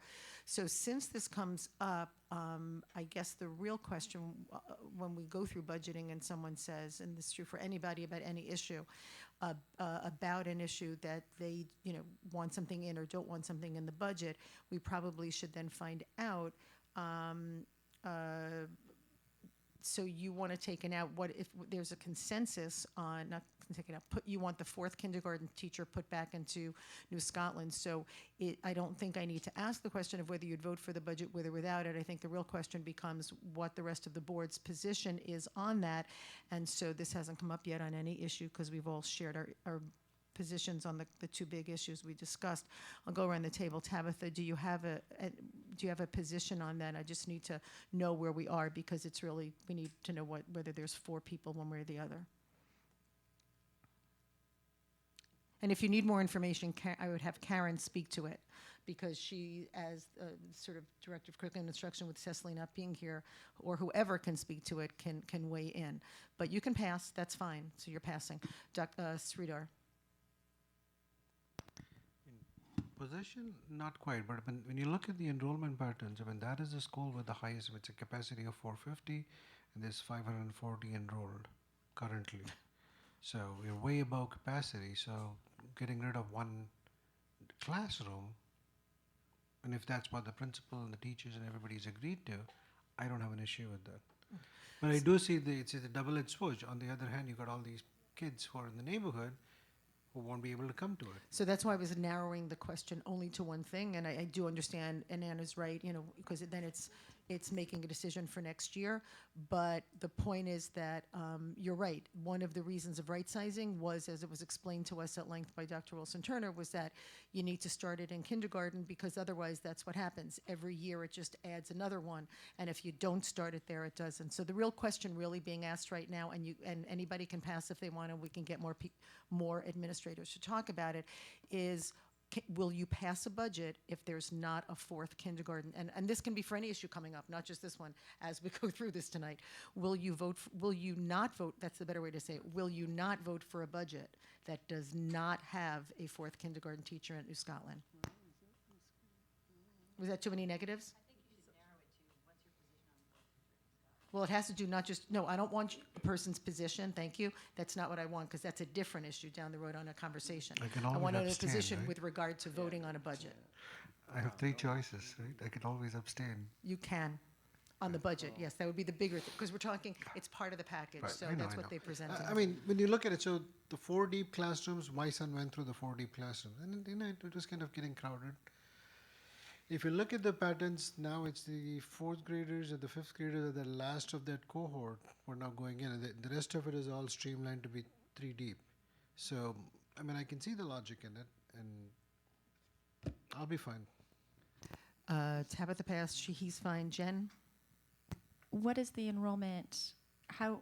Will we have an entire class of 20 kids that will not be able to get into New Scotland? I understand the question, but that's not the issue that's before us right now. The issue is, I hate to be difficult, but otherwise we can't get through budget, which is, it's not whether or not, because we don't know. There could be 17, there could be 2, there could be 20, there could be people coming and knocking down doors. And so yes, it could be a worst case scenario. The question is, will you approve a budget that doesn't have a 4th kindergarten teacher at New Scotland? That's why you get paid the big bucks. That's why we sit at this table. Can I just Yes, Bill, would you one like to that- Yeah, vote? I lived through this, but essentially, the school cannot support 4 deep at all grade levels at the same time. And Robert Hendricks did all those studies as well. But the problem is, and that's why there was a deliberate effort to get it to 3 deep. And over the years, we've had 4 deep. Like right now, we have 2 grade levels that are 4 deep, but you cannot have 4 deep in every grade level at the same time. Physically, there's not enough classrooms, there's not enough space. So that was the attempt to get it back to a 3 deep school. And then there was a little hiccup for some reason. A 4th kindergarten was put back in after the decisions were made Well, previously. right, no, and that- that's, and not to belabor it, thank you for weighing in, but the issue was because the board chose, and the board has the right to do that. The board chose to make a decision on people coming and wanting their kids in there. So that's why the question now simply is, because we have to vote on a budget, though not tonight, is whether, you can vote for a budget that doesn't have a 4th kindergarten teacher in at New Scotland. So Jen, you can pass, it's fine, but are you one way or the other? I was just looking at others. I'm sorry, did you say something? I was just looking at the demographics. Right now, Giffen has a few schools that have 4 in it as well, and I guess. It's a much. no, I yeah, understand that. So I'm it's not the number of classes, it's the right sizing. It's just, this, Okay, then I'll pass. you're passing. Okay, so I'm going to come back around or see if there's more questions you can get answered, because when it comes time to vote for the budget, everybody has to vote one way or the other, or abstain. Anne, I know you, so you have you're passing also. Ellen? So I would be happy to vote for a budget that did not have a 4th kindergarten at New Scotland, because I think it's something that I don't want to try to fix the enrollment problems at New Scotland or work with them tonight. And I think that 4 deep is not sustainable, and I think we have to think outside the box. I mean, New Scotland is really an image problem, and I don't think we take our school that has one of the best reputations among parents or people that aren't necessarily involved in the schools, and then make it worse just so it can accommodate everyone who moves into that catchment zone. I mean, I'm kind of kidding about this, but we should buy Academy of Holy Names or just rename Pine Hills New Scotland. And Okay, split it off. I appreciate that, didn't want to go that path, but so there's 3, and there's a lot of passing, which is okay, but it really would be helpful as we need to know, because that creates a increase on the levy, or something else has to come out. So those who passed, is anybody else willing to actually weigh in now?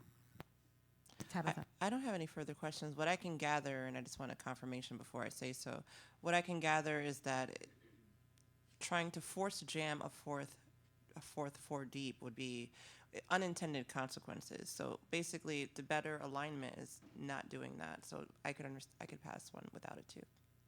Okay, so we're going to move on to another topic now, and then when the officers meet, I'm going to recommend, I'm sure everybody else will as well, that this issue about building and capacity, and especially catchment areas, go out there and, almost like with the Arbor Hill grade configuration, make sure that it is communicated loudly and out there, and that there are very public conversations about the issues. And I think part of it is also educating the board about the history and when it's happened, when it hasn't, and the numbers and all of that, so. I'd like to take a minute. I understand the decision's made, and I'm not going to ask you to revisit it, but I do want to just point out that when we used to allow first come, first serve for pre-K, we decided, and the state told us, that was unacceptable on an equity basis, because the people who come in first are always the students with the most economic capacity. And so that's what you're going to get at New Scotland, is the parents who have their act together the most are going to register first. And then the class is going to be full, and the kids who are going to not get into New Scotland Elementary are going to be the kids that live in the catchment area that have the least capacity. And that's the heart of my concern about it. So I understand that the building is not sustainable as it is, physically as it is. It's not sustainable right now. I understand we have a lot of decisions we have to make about that, but just I would like my colleagues to look each other in the eye and understand that we said we would not do pre-K, first come, first serve, but now we're doing New Scotland, first come, first I serve. It just doesn't wanna- seem One second, consistent. I just had a one question, second. too. So I'm going to just call, so first, and let me just say, so that's not why I said what I did or why I support. That's why I think we need to have a conversation. I'm not supporting first come, first served. I'm saying the board needs to have, as soon as possible, a conversation about the enrollment issues, given that there are buildings that have limitations on size. And that's why I couched it in terms of a larger enrollment issue across the district. Enrollment is the most thorny issue in any school district, unless you're like, I don't know, Scarsdale maybe, Larchmont, and keep going like that. But it's the most thorny issue. And so I'm not saying I'm in favor of it. That's why as soon as the rush, as soon as it can be rushed to have that conversation to get an equitable enrollment in places where we know the buildings can't sustain the number of people trying to move into an area is all I'm saying. So I totally hear you. I just don't think it's in any way feasible. Watching how this district has operated over the last 3 years while I've been on the board and many years prior to that, to think that we're going to come up with a solution to how we're going to enroll our elementary schools before this summer, which is when these decisions are going to be being made, I think is completely unreasonable. And so either Dr. Turner told us how they were planning to do it, and maybe staff has a different thought now, but that's what we were told. That's how staff planned to do it. I don't think that's a good way to do it, and I don't think that we as a board will come up with a policy that we can come up with that will be in time enough to affect behavior of families before next school year, which is why I think we should allow one more year of kindergarten. And I agree we should solve the problem, but I don't think it's right to do it this way. And I totally understand that, and I'm hopeful maybe they can carve out a New Scotland fix right now. My concern about having a kindergarten teacher is we then have a 4 deep again right away. And then we have actually gone and sort of had the fait accompli issue on the expansion. Ellen, I'm sorry. Oh, I just wanted to suggest that I don't know, just because we're saying that we're not necessarily going to accommodate everyone in the New Scotland catchment zone for the kindergarten class, I don't know that it necessarily follows that we would have to enroll those students first come, first served. We could, there are several other things that we could do, and I think the problem with the New Scotland catchment zone that I was trying to convey was, no matter how you redraw that catchment zone, people will follow into it. And so that's a problem that just even changing lines on a map doesn't necessarily help. But I think we have to decide what we're going to do tonight on it. So I'm gonna. Karen, I sorry. did want to say that because we have the pre-Ks there, those pre-Ks actually form. We roll those up now automatically, so they form a really solid core of the kindergarten classes. You only roll them up if they live in the catchment area, right? Exactly.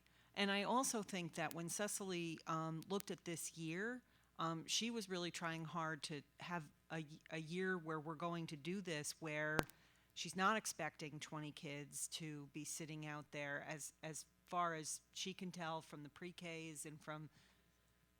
I do think that that plays a role in this as well.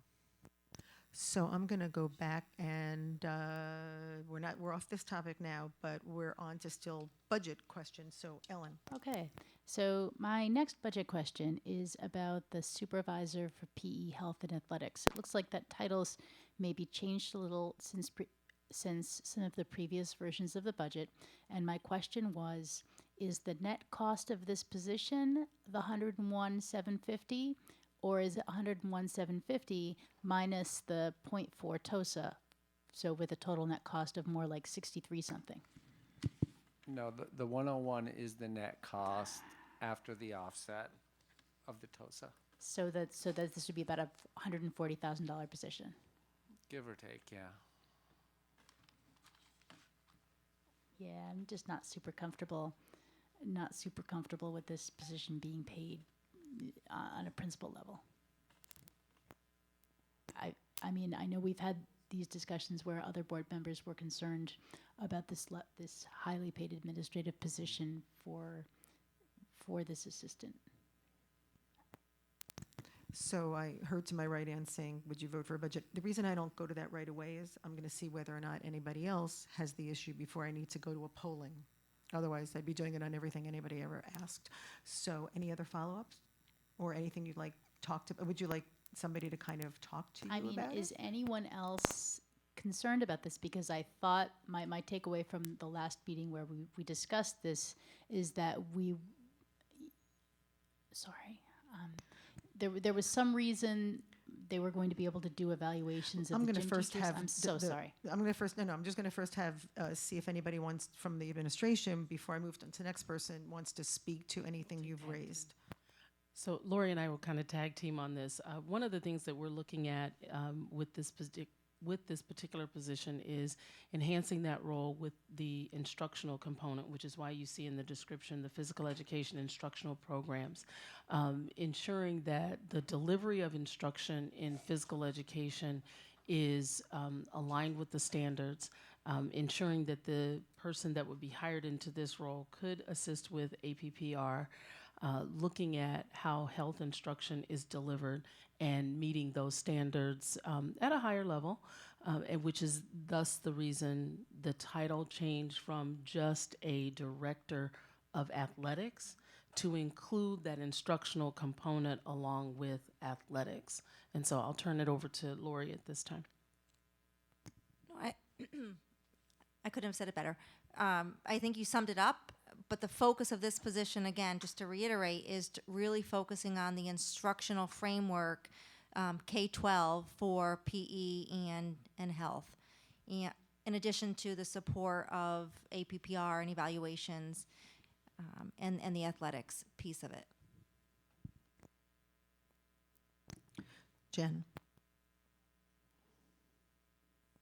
So I would support this position, especially when it's all encompassing, and I would like it to be also expanded as someone who has started sports in 7th grade with modified.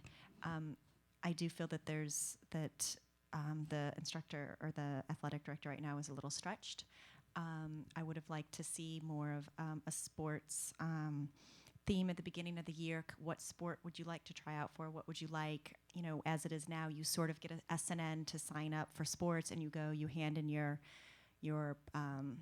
form, but you don't meet the coaches. You don't know what the sport's about. You don't know what the practices are, the times, or, you know, could my child do two? Could they try out for both? What if they didn't make a team? I mean, I think that there's a lot of missed opportunities to even bring, you know, either more sports opportunities or grants, or children that may have missed the physical deadline, or how we get our children engaged.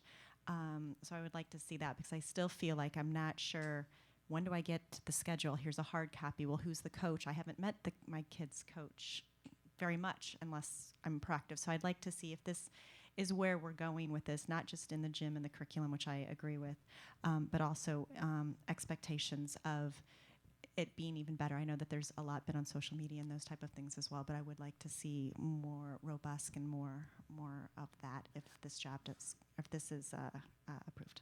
To speak to that with regard to that enhancement, to also take it to the next level would be that coordination with some of our community groups and youth sports and things like that, and how do we as a school district interface with those other organizations where it might be the youth sports or Pop Warner or something like that. How are we interfacing with that to build a bridge for our students? So that would also encompass that athletic component, but even that managerial piece of making sure that information gets out there as well. Follow up? No? Sridhar? Job description actually helps because it defines the position, and I'm fine with that. Tabitha? Vicky? No. Anne? Me? No. Okay, back around. Ellen? Understanding now the difference in the title, which I thought was a lower position than the original position, and now I understand it's an expanded position. Understanding that, I'm also okay with it. Another budget question. No other budget questions. Jen? Sridhar? So beginning of the semester, beginning of the school year, we've changed a transportation company, and we had a lot of issues related to the transportation company. But we also had issues of our own where people would call in and phone lines were not connected or whatever. Lots of reasons. I see that now we're getting rid of that 0.5 typist position was also supposed to man those phones. Are we already in set to prevent any problems come fall? We are definitely looking at ways in which we will be able to enhance the coverage of the phones. At this juncture, we're not able to say exactly what those are, but we are working on it. Tabitha? I thought this was just simply not adding the 0.5 typist as originally suggested. Oh, okay. Wait a second, wait. So, did you have follow-up? That was the follow-up? Oh, okay, so do you have follow-up? So, Tabitha? The only thing I was curious about was that I understand that the mandatory raise the age is already incorporated into the base budget, but I was just curious if there were any sort of like anticipated growing pains that might be, because I understand it's an underfunded mandate. So was there any sort of like forecast or any kind of like research that's going to anticipate where we may be bulging or anything of that nature in the future, or have any unanticipated like issues or things of that nature? You talking from a budget perspective? I don't think so at this point in time, and we've tried to project the number of the increase in the student caseload, which is why the request for that position. And so we're looking at about 400 to 450 students, if I remember correctly, increasing based on raise the age. Any follow-up, Tabitha? Vicky? Anne? And I don't have any. Okay, so now it's like, I feel like it's the College Bowl toss-up. Anybody else have any other questions? Anne? I have a couple very small ones, nothing nearly as controversial as my last one. Communications is not really net plus a person, right? I had understood to be net plus a person, but Ron, as you explained it, and I'm trying to see through Tabitha's fantastic hat, you're not going to be able to provide 100% to the communication department because you'll have some of your time will be allocated elsewhere next year. So even though we're adding a person in communication, you won't be fully allocated to communication. So we're really only adding a partial person to communication. Do I understand that correctly? If you were not having any changes to your job allocation, to your responsibility allocation, you're adding a new staff person in the communication department. So we'd be going from 3 to 4, right? But in fact, you won't be spending 100% of your time in the communication department, so we're going to something less than 4. Okay.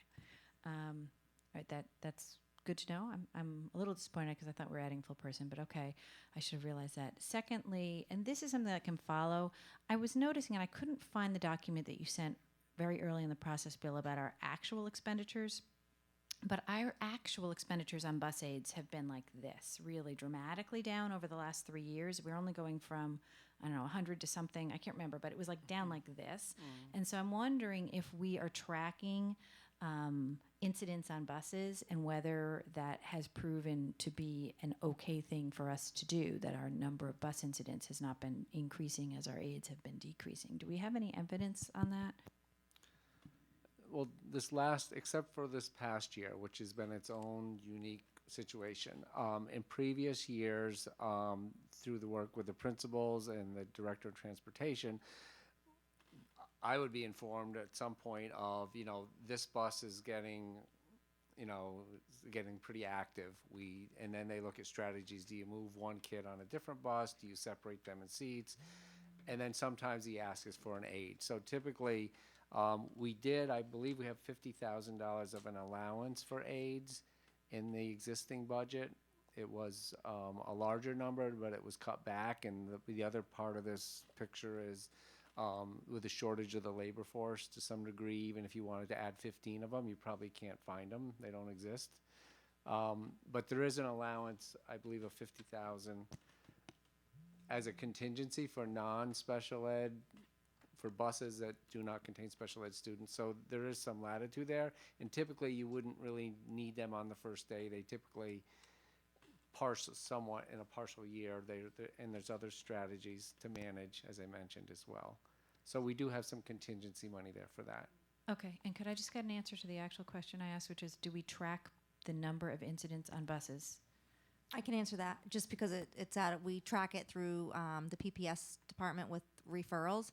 And so I can get that data and put it in the SBU on Monday. And then my last, and I think this is a small question, is I had asked, you have that lovely slide where you showed the percent of tax levy increase. And I had asked last time if we could also get on that slide the actual residential and commercial values, which are always different, obviously, than the tax levy. And so I'm still hoping we could get that. Right, the tax rate themselves. The like tax rate, five-year the increase history and of those. decrease in tax rate as a percent, right? So the tax levy increase is 0, but Right. last year we know that the resident was up 3.5 and business was down 2.9, right? But Right. I'd like to look at that 5-year look back so we can see. All right. And then the other thing which I'd asked for when we last talked about this, and I'd actually originally asked for several months ago, was whether you have been able to reach out to the assessor's office and get any kind of a mid-year forecast on what the assessments are going to be, because that's how we get that surprise, right, of the 3.5 up and 2.9 down on a zero tax levy. Right, and I did get a current snapshot. Again, the current snapshot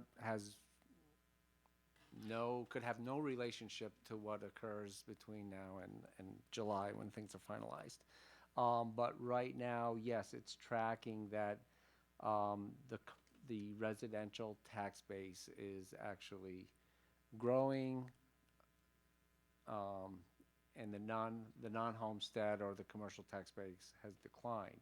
So that would have an inverse relationship. In other words, if the residential total property taxable wealth is a higher percentage in total to the previous year, the tax levy follows. So real short, if 60% of the taxable property is residential and 40% of the property is commercial, 60% of the total tax levy goes to the residential homes.